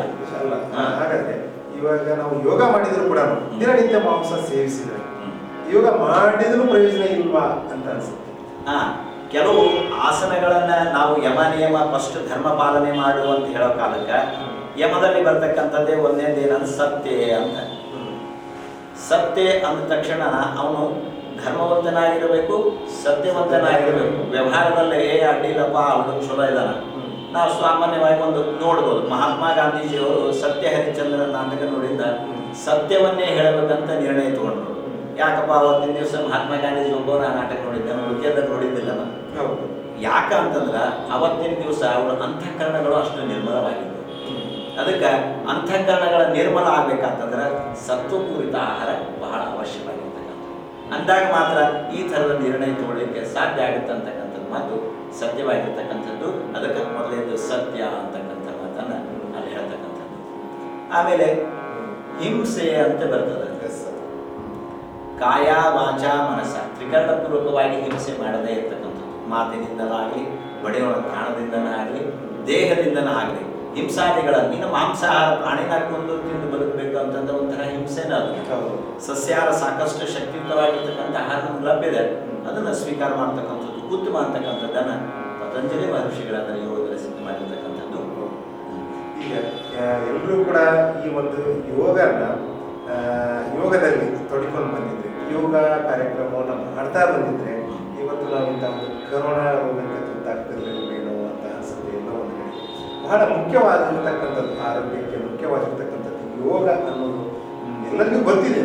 ಬಟ್ ಆದರೆ ಅದನ್ನು ಸಮಯ ಇಲ್ಲ, ಅದಕ್ಕೋಸ್ಕರವಾಗಿ ಸಮಯವನ್ನು ಮೀಸಲಿಟ್ಟಿಲ್ಲ. ಯೋಗ ಮಾಡಲಿಕ್ಕೆ ಬೆಳಗಿನ ಹಸಿವಿನ ಜಾಗದಲ್ಲಿ ಬೇಕು. ಇವತ್ತು ನಾವು ಹಳ್ಳಿ ವಾತಾವರಣದಲ್ಲಿ ಯೋಗವನ್ನು ಮಾಡಬೇಕಾತಂತಂದರೆ ನಮ್ಮ ಗುಡ್ಡಗಾಡು ಪ್ರದೇಶಗಳು ಸಿಗ್ತೈತೆ, ಹೊಲಗದ್ದೆಗಳು ಸಿಗ್ತಾವೆ, ನಾವೆಲ್ಲೋ ಒಂದು ಕಡೆ ಹೋಗಿ ಯೋಗಗಳನ್ನ ಮಾಡ್ಬೋದು. ಆದರೆ ಪಟ್ಟಣದಲ್ಲಿ ಅವರಿಗೆ ಯೋಗ ಮಾಡಲಿಕ್ಕೆ ಅದಕ್ಕೆ ಪ್ರಶಾಂತವಾದ ವಾತಾವರಣ ಇರಬೇಕು ಅಂತ ಹೇಳ್ತಾರೆ. ಬಹಳ ನೂರು ಸತ್ಯವಾಗಿರ್ತಕ್ಕಂಥ ಮಾತು. ಅದು ಗಾಳಿ ಇರಬೇಕು ಬೆಳಗಿನ ಸಮಯದಲ್ಲಿ. 2 ವರ್ಷಗಳ ಕಾಲ ಇಡೀ ವಿಶ್ವದಲ್ಲಿ ಒಂದು ದೊಡ್ಡ ಗಂಡಾಂತರಕ್ಕೆ ತುತ್ತಾಗಿರ್ತಕ್ಕಂಥದ್ದು. ನಾವು ಹೆಮ್ಮೆಯಿಂದ ಹೇಳ್ಕೊತೀವಿ, ಇಡೀ ವಿಶ್ವಕ್ಕೆ ನಾವು ಯೋಗ ಕೊಟ್ಟಿವಿ ಅಂತ. ಹಾಗಾದ್ರೆ ಯೋಗ ಮಾಡಿದ ವಿಶ್ವದಲ್ಲಿ ಏನಾಗುತ್ತೆ ಇವತ್ತೇನು ಪರಿಸ್ಥಿತಿ ಅಂತ ನೀವು ಕೇಳ್ತಕ್ಕಂಥ ಪ್ರಶ್ನೆ ಸತ್ಯಕ್ಕೆ ಬಹಳ ಸಮೀಪವಾಗಿರ್ತಕ್ಕಂಥದ್ದು. ಇಲ್ಲಿ ಏನಾಗಿದೆ ಅಂತಂದ್ರೆ ಮನುಷ್ಯನಲ್ಲಿ ಪಾಪಬುದ್ಧಿ ಅಧಿಕವಾಗಿರೋದ್ರಿಂದ ಸತ್ಯವಾದ ಮಾತನ್ನು ಹಿಡ್ಕೊಳ್ಳೋದಿಲ್ಲ. ಹೀಗಾಗಿ ಇವತ್ತಿನ ಆಹಾರ ವಿಹಾರ ಜನರು ವಾಸ ಮಾಡ್ತಕ್ಕಂಥ ಪದ್ಧತಿ ಬಹುಭಿನ್ನವಾಗಿರ್ತಕ್ಕಂಥದ್ದು. ಸರ್ವಸಾಮಾನ್ಯವಾಗಿ ನಾವು 30 ವರ್ಷಗಳ ಹಿಂದಕ್ಕೆ ಹೋದ್ವಿ ಅಂತಂದ್ರೆ ಯಾರಾದರೂ ಒಬ್ಬರು ನಮ್ಮ ಮನೆಗೆ ಅತಿಥಿ ಮನೆಗೆ ಬಂದ್ವಿ ಅಂತಂದ್ರೆ ಫಸ್ಟ್ ಮೊದಲಿಗೆ ಏನು ಮಾಡ್ತಿದ್ವಿ ನಾವು, ಅವ್ರ ಕಾಲಿಗೆ ಬಿಸಿನೀರು ಕೊಟ್ಟು ಅವ್ರ ಕೈಯಾಗ ಬೆಲ್ಲ ಕೊಟ್ಟು ಆ ಬೆಲ್ಲ ತಿನ್ನಿಸಿ ನೀರು ಕುಡಿದಿಲ್ಲ ಅವ್ರು ಒಳಗೆ ಕರ್ಕೊತೀವಿ. ಏನು ಸರ್ ನಮ್ಮ ವೈದ್ಯ ವಿಜ್ಞಾನ ಅದೆಲ್ಲ ಮೂಢನಂಬಿಕೆ ಅಂತ ಅದು. ಆದರೆ ಆರೋಗ್ಯಕ್ಕೆ ಬಹಳ ಹತ್ತಿರವಾಗಿರ್ತಕ್ಕಂಥದ್ದು. ಅದಕ್ಕೆ ಬಾಬಾ ರಾಮದೇವ್ ಗುರುಜಿ ಅವರು 95ನೇ ಇಸ್ವಿಗೆ ಹಸ್ತಾಚಲನಕ್ಕೆ ಬಂದರು. ಅವರು ನೋಡ್ರಿ, ಯಾವುದೇ ಒಂದು ರೋಗ ನಮ್ಮ ಮೈ ಬಂದಾಗ ಅದ್ರ ಬಗ್ಗೆ ಪ್ರಜ್ಞೆ ಬರ್ತದ. ಅಲ್ಲಿವರೆಗೆ ಹೇಳಿದ್ರದು ಲಾಭ ಆಗೋದಿಲ್ಲ. ಸ್ವತಃ ಅವರು ರೋಗಿಗಳನ್ನ ಆಗಿದ್ರು, ಗಿಡದ ಮೇಲೆ ಬಿದ್ದು ಬೆನ್ಗಳ ಮುಳಿನ ಮೇಲೆ ಪೆಟ್ಟು ಬಿದ್ದಿತ್ತು, ಆಪರೇಷನ್ ಮಾಡ್ಬೇಕು, ಇದು ಗುಣ ಆಗಕ್ಕೆ ಸಾಧ್ಯ ಇಲ್ಲ ಅಂದ್ರು. ಆಮೇಲೆ ಇವತ್ತಿಗೂ ಅವ್ರದ್ದು ಒಂದು ಕಣ್ಣು ಮತ್ತು ಈ ಥರ ತುಟಿ ಯೋಗದಿಂದನೇ ಸಿದ್ಧ ಮಾಡಿ ಇಡೀ ವಿಶ್ವಕ್ಕೆ ಅವರು ಯೋಗವನ್ನು ಪರಿಚಯಿಸಿಕೊಟ್ರು. 2008ರಲ್ಲಿ ನಾವು ಅಲ್ಲಿ ಹರಿದ್ವಾರಕ್ಕೆ ಹೋದಾಗ ನಾವು ಯೋಗಗಳನ್ನು ಮಾಡ್ತಿದ್ವಿ. ನಾ 1994ರಿಂದ ಯೋಗಗಳು ಅಂದ್ರೆ ಆಸನ ಅಂತ ತಿಳ್ಕೊಂಡಿದ್ದೆ ನಾನು. ಸರ್ವಾಂಗಾಸನ, ಶಿರಸಾಸನ ಬಹಳ ಅತ್ಯದ್ಭುತವಾಗಿ ಮಾಡ್ತಿದ್ವಿ ನಾವು. ಆದ್ರೆ ಆಸನಗಳನ್ನೂ ಮಾಡದೆ ಕೇವಲ ಪ್ರಾಣಾಯಾಮದೊಳಗೆ ನಾವು ರೋಗವನ್ನು ನಿಯಂತ್ರಣಕ್ಕೆ ಸಾಧ್ಯ ಐತೆ ಅಂತಕ್ಕಂಥದ್ದನ್ನ ಮೀಡಿಯಾ ಮಾಧ್ಯಮದಿಂದ ತೋರಿಸ್ಕೊಟ್ಟಿರ್ತಕ್ಕಂಥ ಅತ್ಯಂತ ಶ್ರೇಷ್ಠ ವ್ಯಕ್ತಿ ಅಂತಂದ್ರೆ ಬಾಬಾ ರಾಮದೇವ್ ಗುರುಜಿ ಅಂತ ತಪ್ಪಾಗಲಾರದು, ಸತ್ಯವಾಗಿರ್ತಕ್ಕಂಥದ್ದು. ಆ ಮೊದಲು ನಾವು ಬರೀ ಆಸನಕ್ಕೆ ಬಹಳ ಒತ್ತು ಕೊಟ್ಬಿಡಿ, ಪ್ರಾಣಾಯಾಮಗಳು ಇದ್ದು ಆದ್ರೆ ಹೆಚ್ಚನ್ನು ನಾವು ಅದನ್ನ ಪ್ರಚಾರ ಮಾಡ್ತಿದ್ದ ಇಲ್ಲ ಅಂತಕ್ಕಂಥ ಮಾತನ್ನ ಅವರಿಂದ ಕಂಡುಕೊಳ್ತಕ್ಕಂಥದ್ದು. ಯೋಗದ ಜೊತೆಗೆ ಒಂದು ಉತ್ತಮವಾದಂಥ ಒಂದು ಔಷಧಿಗಳನ್ನ ಇವತ್ತು ಅವರು ನೀಡ್ತಾ ಇದ್ದಾರೆ. ಬಾಬಾ ರಾಮದೇವ್ ಅವರು ಕೊಡ್ತಿರ್ತಕ್ಕಂಥ ಒಂದು ಕೆಲವಷ್ಟು ಗಿಡಮೂಲಿಕೆಗಳ ಔಷಧಗಳು, ಆಮೇಲೆ ಅವರು ಒಂದು ಅದಕ್ಕಾಗಿ ಒಂದು ಇದನ್ನು ಅಂಗಡಿ ಶಾಪನ್ನು ಕೂಡ ಎಲ್ಲ ಕಡೆಗೂ ತೆರೆದಿದ್ದಾರೆ. ಅವರು ಒಂದು ಗಿಡಮೂಲಿಕೆಗಳ ಔಷಧಗಳು ಒಂದು ಏನೋ ಒಂದು ಇಷ್ಟವಾದ ಒಂದು ಗುಣಗಳನ್ನು ಹೊಂದಿದ್ದಾವೆ ಅಂತ ಹೇಳ್ತಾರೆ. ಅವರು ಗುರುಕುಲದಾಗ ಅಧ್ಯಯನ ಮಾಡೋ ಬಂದ ಬಾಬಾ ರಾಮದೇವ್ ಗುರುಜಿ ಹಾಗೂ ಬಾಲಕೃಷ್ಣ ಆಚಾರ್ ಅಂತ ಹೇಳಿ ಆಯುರ್ವೇದ ಔಷಧಗಳ ಇಡೀ ಸಂಸ್ಥಾಪಕ ಅಂತಂದ್ರೆ ದಿವ್ಯ ಫಾರ್ಮಸಿಟಿ ಅಂತ ನಿರ್ಮಾಣ ಮಾಡಿರ್ತಕ್ಕಂಥದ್ದು ಬಾಲಕೃಷ್ಣ ಆಚಾರ್ಯ. ಯೋಗದ ಬಗ್ಗೆ ಪ್ರಚಾರ ಮಾಡಿರ್ತಕ್ಕಂಥದ್ದು ಬಾಬಾ ರಾಮದೇವ್. ಒಂದೇ ಗುರುಕುಲ ಕಲಿತದ್ದು ಇವತ್ತೊಂದು ದೊಡ್ಡ ಸಂಸ್ಥೆಯನ್ನಾಗಿ ವಿಶ್ವಕ್ಕೆ ಚಿರಪರಿಚಿತರಾಗಿರ್ತಕ್ಕಂಥದ್ದು. ಹೆಸರೇ ಸೂಚಿಸುವಂತೆ ಆಯುರ್ವೇದ ಅಂದ್ರೆ ಆಯುಷ್ಯನ್ನು ಹೆಚ್ಚು ಮಾಡ್ತಕ್ಕಂಥದ್ದು. ಆಯುರ್ವೇದದ ಔಷಧದೊಳಗ ಸೈಡ್ ಎಫೆಕ್ಟ್ ಇಲ್ಲ, ಸೈಡ್ ಬೆನಿಫಿಟ್ಸ್ ಅವ. ಆಮೇಲೆ ಅದು ರೋಗ ನಿಯಂತ್ರಣ ಮಾಡೋದಿಲ್ಲ, ಅದನ್ನ ರೋಗ ನಿರ್ಮೂಲನೆ ಮಾಡಬೇಕಾದ ಶಕ್ತಿ ಅದ. ಆದ್ರೆ ಒಂದು ಏನದ ಅಲ್ಲಿ ಅಂತಂದ್ರೆ ಅದಕ್ಕೆ ಸಮಯ ಅದ. ಆದ್ರೆ ನಮ್ಮ ಜನರಿಗೆ ಸಮಯ ಇಲ್ಲ. ಈಗ ನನಗೊಂದು ತಲೆನೋವು ಬಂದದಪ್ಪ, ನಾ ಬಸ್ ಸ್ಟ್ಯಾಂಡ್ಗೆ ಹೋಗೋದ್ರಾಗ ನನ್ನ ತಲೆನೋವು ಕಮ್ಮಿ ಆಗಬೇಕು, ನೀ ಯಾವ ಗುಳಿಗೆ ಕೊಡ್ತೀವಿ ನನಗೆ ಗೊತ್ತಿಲ್ಲ, ಅದನ್ನ ಸೈಡ್ ಎಫೆಕ್ಟ್ ಆಗುತ್ತೋ ಅದು ಬೇಡ, ನನಗೆ ಆ ಕ್ಷಣದಲ್ಲಿ ನಿಲ್ಬಾರ್ದು. ಈ ಥರ ಒಂದು ಮನೋಭಾವನೆ ಒಳಪಟ್ಟಿರ್ತಕ್ಕಂಥ ಇಂದಿನ ನಮ್ಮ ಜನಾಂಗ ಹೀಗಾಗಿ ಆಯುರ್ವೇದ ಹಿಂದೆ ಉಳಿಲಿಕ್ಕೆ ಕಾರಣ ಆಗ್ತಕ್ಕಂಥ ಒಂದು ಮಾತು ಸತ್ಯವಾಗಿರ್ತಕ್ಕಂಥ. ಇಲ್ಲ ಸರ್, ಮತ್ತೆ ಇವತ್ತಿನ ಟ್ರೆಂಡು ಬಾಬಾ ರಾಮದೇವ್ ಅವರ ಒಂದು ಔಷಧಗಳಿರಲ್ಲ, ಅದಕ್ಕೆ ಅದ್ರ ಕಡೆ ವಾಲ್ತಾ ಇದೆ ಸರ್. ಅದೇ ಈಗ ಸರ್ವಸಾಮಾನ್ಯವಾಗಿ ನಾ ಹೇಳಿದಾಗ ಈಗ ಒಬ್ಬ ಮನುಷ್ಯ ಆರೋಗ್ಯವಾಗಿ ಅದಾನ ಅಂತ ಹೇಳ್ಬೇಕಂತಂದ್ರೆ ಅವರು ಗುರುಜಿಯವರು ಹೇಳ್ತಾರೆ, ಅವರು ಸಿರ್ ಥಂಡಾರನ, ಪೇಟ್ ನರಮರನ, ಮೌ ಗರಮರನ. ನಮ್ಮ ದೇಹದ 3 ಭಾಗಗಳು ಜಾಗೃತವಾಗಿ ನೋಡ್ಕೊಳ್ರಿ ಅಂತ ಹೇಳ್ತಾರೆ. ನಮ್ಮ ಕಾಲು ಸದಾ ಬೆಚ್ಚಗಿರಬೇಕು, ಹೊಟ್ಟಿ ಮೆತ್ತಗಿರಬೇಕು, ತಲೆ ತಣ್ಣಗಿರಬೇಕು. ಈಗ ನಮ್ಗೇನಾಗ್ಯದ, ತಲೆ ಬಿಸಿ ಆಗ್ಯದ, ಹೊಟ್ಟಿ ಫುಲ್ ಟೈಟ್ ಆಗ್ಯದ, ಕಾಲು ತಣ್ಣಗದವ, ಯಮ ನಮ್ಮ ಬಾಜುನ ಅದನ್ನ ಎಲ್ಲಿ ಹುಡುಕಾಡಿ ಹೋಗ್ಬಾರ್ದು. ಅದಕ್ಕೆ ದೇಹದ ಈ 3 ಭಾಗಗಳನ್ನ ಚೇಂಜ್ ಮಾಡ್ತಕ್ಕಂಥ ಏನು ಯೋಗ ಐತೆ, ಅದಕ್ಕೇನು ಪ್ರಾಣಾಯಾಮ ಐತೆ, ಪ್ರಾಣಾಯಾಮ ಮಾಡಿದ್ರೆ ಉಸಿರಾಟ ಕ್ರಿಯೆಯಲ್ಲಿ ನಿಯಂತ್ರಣ ಮಾಡಕ್ಕೆ ಸಾಧ್ಯ ಐತೆ, ಅದ್ರ ಜೊತೆಗೆ ಔಷಧವನ್ನು ಹೇಳ್ತಕ್ಕಂಥದ್ದು. ಇದನ್ನೇ ನಮ್ದು ಈಗ ಒಂದು 20 ವರ್ಷದ ಹಿಂದಿನ ಜನ, ಒಬ್ಬ ಅತಿಥಿ ನಮ್ಮ ಮನೆಗೆ ಬಂದ್ರೆ ಖಾಲಿ ಬಿಸಿನೀರು ಕೊಡೋ ಉದ್ದೇಶ ಏನೋ ಕಾಲು ಬೆಚ್ಚಗಿರ್ಲಿ ಅಂತ. ಬೆಲ್ಲ ಕೊಡೋ ಉದ್ದೇಶ ಏನಿತ್ತು ಅಂತಂದ್ರೆ ಆರೋಗ್ಯ ವಿಚ್ಛಂತಿ ಭಾಸ್ಕರ, ಆರೋಗ್ಯ ಯಾರೆಲ್ಲ ಐತಂದ್ರೆ ಸೂರ್ಯದೇವನಲ್ಲಿ ಇರ್ತಕ್ಕಂಥದ್ದು. ಅದು ಆರೋಗ್ಯದ ಒಂದು ನಿಮಿತ್ತವಾಗಿ ಬೆಲ್ಲ ಅದಕ್ಕೆ ಅಧಿದೈವಿತವಾಗಿರ್ತಕ್ಕಂಥ ಸೂರ್ಯನೇ ಅದಕ್ಕೆ ಒಡೆಯ. ಆ ಬೆಲ್ಲ ತಿಂದು ನೀರು ಕುಡಿಯೋದ್ರಿಂದ ಇವತ್ತಿಗೂ ನೀವು ಪರೀಕ್ಷೆ ಮಾಡಿ ನೋಡಿರ್ಬೇಕಾದ್ರೆ ನೀವು ಅತಿ ತಲೆನೋವು ಬಂದು ಹಿಟ್ಟಾದಾಗ ಒಂದಿಟ್ಟು ಬೆಲ್ಲ ತಿಂದು ನೀರು ಕುಡಿರ್ಬೇಕಾದ್ರೆ ಆ ಕ್ಷಣ ನಿಮ್ಮಲ್ಲಿ ಪರಿವರ್ತನೆ ಆಗ್ತಕ್ಕಂಥ ಸತ್ಯಾಂಶ ಐತೆ. ಆದ್ರೆ ನಮ್ಮ ಜನರಿಗೆ ಏನಾಗ್ಬಿಟ್ಟೈತೆ ಅಂದ್ರೆ ತಡ ಆಗಬಾರ್ದಲ್ಲ, ಅಷ್ಟು ಸಹನೆಯನ್ನು ಕಳ್ಕೊಂಡಿರ್ತಕ್ಕಂಥದ್ದು ಸ್ಥಿತಿ ನಾವು ಇವತ್ತು ಕಾಣ್ತಕ್ಕಂಥದ್ದು. ಆದ್ದರಿಂದ ದೇಹದ 3 ಭಾಗಗಳನ್ನು ಜಾಗೃತವಾಗಿರ್ತಕ್ಕಂಥ ಸ್ಥಿತಿಯನ್ನ ಈ ಯೋಗ ವಿದ್ಯೆ ನಮ್ಗೆ ಅತ್ಯಂತ ಸರಳ ಮತ್ತು ಸುಲಭವಾಗಿ ತೋರಿಸಿಕೊಡ್ತಕ್ಕಂಥ ವಿದ್ಯೆ ಬಹಳ ಅಮೂಲ್ಯವಾಗಿರ್ತಕ್ಕಂಥದ್ದು. ಕೇವಲ ಇವತ್ತೇನಾಗಿದೆ ನಾನು ನೋಡ್ತಾ ಇದ್ದೀನಿ, ಇವತ್ತು ಅತ್ಯಂತ ರೋಗಗಳಾಗಿರ್ತಕ್ಕಂಥ high B P, low B P, ಆಮೇಲೆ ಶುಗರು, ಈ ಎಲ್ಲರ ಮನೆ ಮಾತೀಗ. ಅದು ಹಿಂದೆ ನಾವು ಹೋದ್ರೆ 15 ವರ್ಷದಕ್ಕೆ ಸ್ಟಾರ್ಟ್ ಆಗಿರ್ತದೆ. ಮಟ್ಟಿಯೊಳಗಿನ ಕೂಸಿಗೆ ಶುಗರ್ ಐತೆ ಅಂತ ಹೇಳಾರ. ಇದು ಬಹಳ ಆಶ್ಚರ್ಯ ಆಗಿರ್ತಕ್ಕಂಥ ಈಗೇನು ಟ್ರೀಟ್ಮೆಂಟ್ ತಾಯಿ ಕೊಡಬೇಕು, ಏನು ಮಗು ಬಿಡಬೇಕು, ಈ ಥರದ ಸನ್ನಿವೇಶಗಳು ನಮಗೆ ಎದುರಾಗ್ತಾ ಇದ್ದೀವಿ ಅಂತಂದ್ರೆ ಏನಾಗೈತಿ ನಮ್ದು ಅಂದ್ರೆ ಆಹಾರ ನಿಯಮ ಅತ್ಯಂತ ವಿಸ್ಮಯಕಾರಿ ವಿಷ ಪದ್ಧತಿಯಲ್ಲಿ ಆಹಾರವನ್ನು ಸೇವಿಸ್ತಾ ಇದ್ದೇವೆ. ಬೆಂದ ಚಾವನ್ನು ಕುಡಿದು ಬಿಂದು ನೀರಾಗಿ ಹೋಗಿ ಹುಟ್ಟುವ ಮಕ್ಕಳು ಚೋಟಾಗಿ ಅಂತ ಹೇಳಿ ಮನುಷ್ಯ ಇವತ್ತು ಏನಾಗ್ತಾನಂತಂದ್ರೆ ವೀರ್ಯವಂತನ ಆಗ್ತಾ ಇಲ್ಲ. ನಿರ್ವೀರ್ಯನಾಗ್ತಾ ಇದ್ದಾರೆ. ಹೌದು. 1990ರಿಂದ ಈ ಕಡೆ ಜನರೇಷನ್ನಿಂದ ಹುಟ್ಟಿರ್ತಕ್ಕಂಥ ಇವತ್ತಿನ ಮಕ್ಕಳಲ್ಲಿ ಅದು ಆ ಸ್ಪರ್ಮ್ ಸುತ್ತಗ ಇಲ್ಲೇ ಇಲ್ಲ ಅಂತಕ್ಕಂಥ ವೈದ್ಯ ವಿಜ್ಞಾನ ಇವತ್ತಿಗೆ ರಿಸರ್ಚ್ ಮಾಡಿ ಹೇಳ್ತಕ್ಕಂಥ ಸಂಗತಿಯನ್ನು ನಾವು ಕಂಡಿರ್ತಕ್ಕಂಥದ್ದು. ಈಗ ನೀವೇ ಹೇಳಿದಂಗೆ ಅರ್ಜೆಂಟ್ ಆಗಬೇಕು ನಮಗೆ, ಅದರಲ್ಲೂ ಕೂಡ ಇಮಿಡಿಯೇಟ್ಲಿ ಕಡಿಮೆ ಆಗಬೇಕು, 2 ನಿಮಿಷ ಕಡಿಮೆ ಆಗಬೇಕು, 5 ನಿಮಿಷ ಕಡಿಮೆ ಆಗಬೇಕು ಅನ್ನೋದು ಹೇಳಿದಾಗ ನನಗೊಂದು ಮಾತು ನೆನಪಿಗೆ ಬರುತ್ತೆ. ಇವತ್ತು ಊಟದ ತುತ್ತಿಗಿಂತ ಗುಳಿಗೆ ತುತ್ತು ಅಂತಕ್ಕಂಥದ್ದೇ ಇಂಪಾರ್ಟೆಂಟ್. ಅದೇ ಆಗಿಬಿಟ್ಟಿದೆ.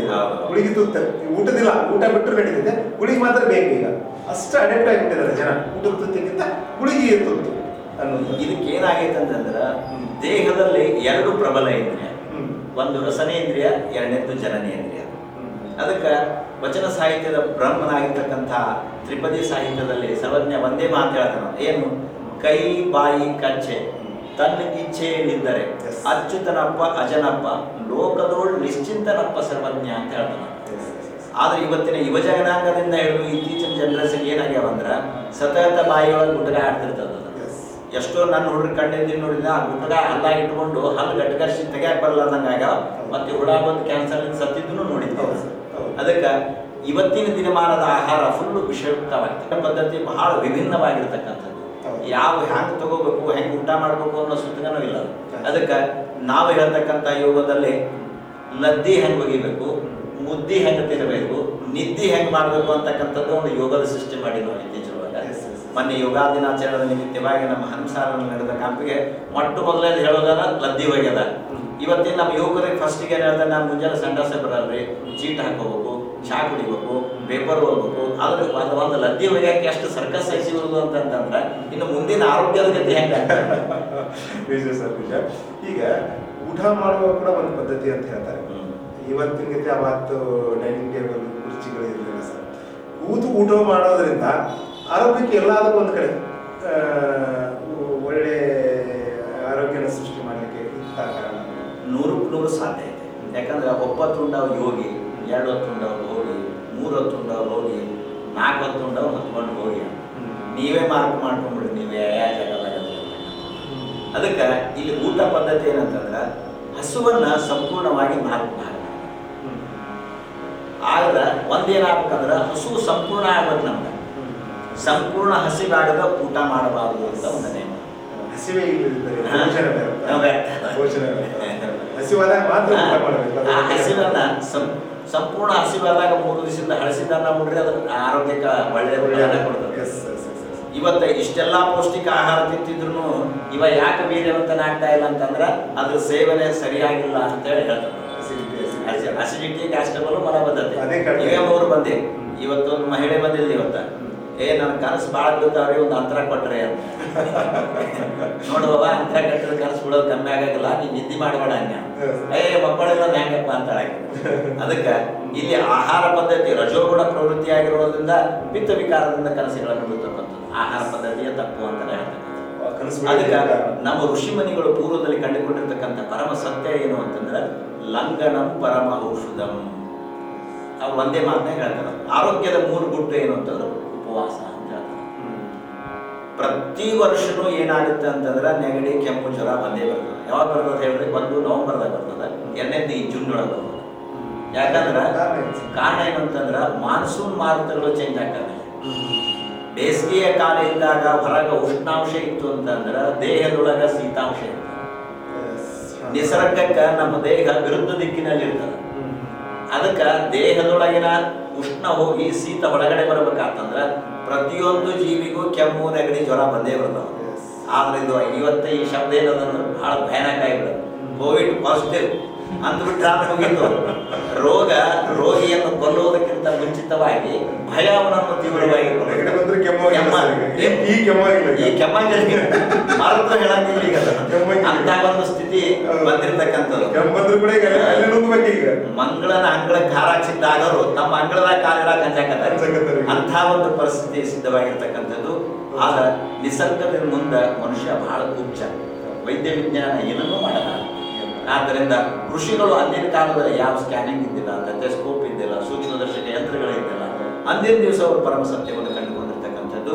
ಆದ್ದರಿಂದ ಲಂಘನಂ ಪರಮ ಔಷಧಂ ಅಂತಕ್ಕಂಥದ್ದು. ನಿಮಗೆ ನೆಗಡಿನ ಬರಲಿ, ಜ್ವರನ ಬರಲಿ, ಅಲ್ಲಿ ಏನಂತಂದ್ರೆ ಉಪವಾಸ ಮಾಡ್ತಾರೆ. ಅಂದ್ರೆ ಡೋಣಿ ಸ್ವಚ್ಛ ಆಗಿ ತೊಳೆಯೋದು ಅಂತ. ಅದಕ್ಕೆ ನಮ್ಮ ಈ ಮಾಸ ಪ್ರಕರಣದಲ್ಲಿ ಒಂದು ಕೃಷ್ಣ ಪಕ್ಷ, ಒಂದು ಶುಕ್ಲ ಪಕ್ಷದ, ಒಂದು ಏಕಾದಶಿ, ಒಂದು ಕೃಷ್ಣ ಪಕ್ಷದ. ಇಲ್ಲಿ ಏಕಾದಶಿ ಮಾಡೋ ಉದ್ದೇಶ ಏನು ಅಂತಂದ್ರೆ 15 ದಿನಕ್ಕೊಮ್ಮೆ ನಮ್ಮ ಹೊಟ್ಟೆಯೊಳಗಿನ ಡೋಣಿ ತೊಳೆಯೋದು ಅಂತ ಅಂದಾಗ ಮಾತ್ರ ಮುಂದಿನ ಹೊಸದು ಬಂದಲ್ಲಿ ಜಮಾ ಆಗುತ್ತೆ ಅಂತಕ್ಕಂಥ ಮಾತನ್ನ ಋಷಿಗಳು ಆ ಕಾಲಕ್ಕೆ ಅಂದಿನಿಂದ ಇಂದುವರೆಗೆ. ಆದ್ರೆ ಕೆಲವು ಜನರು ಮಾಡಿದ್ರೆ ಅವರು ಆಚಾರ ಅಷ್ಟ ಮಾಡ್ಬೇಕು, ನಮಗೆ ಸೀಮಿತ ಎಲ್ಲ ಹಾಕಿ ಬೇರೆ ಅಂತಾರೆ. ಅದಕ್ಕೆ ಇವರು ರೋಗದಿಂದ ಹಿಂದೆ ಋಷಿ ಮಣಿಗಳಿಗೂ ಒಬ್ಬರಿಗೂ ಹೊಟ್ಟೆ ಬರ್ತಿತ್ತು, ಸಾಧ್ಯನೇ ಇದ್ದಿಲ್ಲ. ಅದೇ ಕಾರಣ ಅವ್ರಿಗೆ ಯೋಗ ಮಾಡ್ತಿರೋದ್ರಿಂದನೇ ಅವರಿಗೆ ಕೊಬ್ಬು ಬೊಜ್ಜು ಅಂತಕ್ಕಂಥದ್ದು ಬರ್ತಿರ್ಲಿಲ್ಲ, ಎಲ್ಲ ಇಡೀ ದೇಹವೇ ಅವರು ವಜ್ರಕಾಯವನ್ನವಾಗಿ ಮಾಡಿರ್ತಕ್ಕಂಥದ್ದನ್ನು ನಾವು ಕಾಣ್ಕೋತೀವಿ. ಇವತ್ತು ಇಂದ್ರನ ಕೈಯಲ್ಲಿರ್ತಕ್ಕಂಥ ವಜ್ರಾಯುಧ ಅಂತ ಏನು ಹೇಳ್ತೀವಲ್ಲ, ದದೀಚಿ ಮಹಾಋಷಿಯ ಬೆನ್ನೆಲುಬು.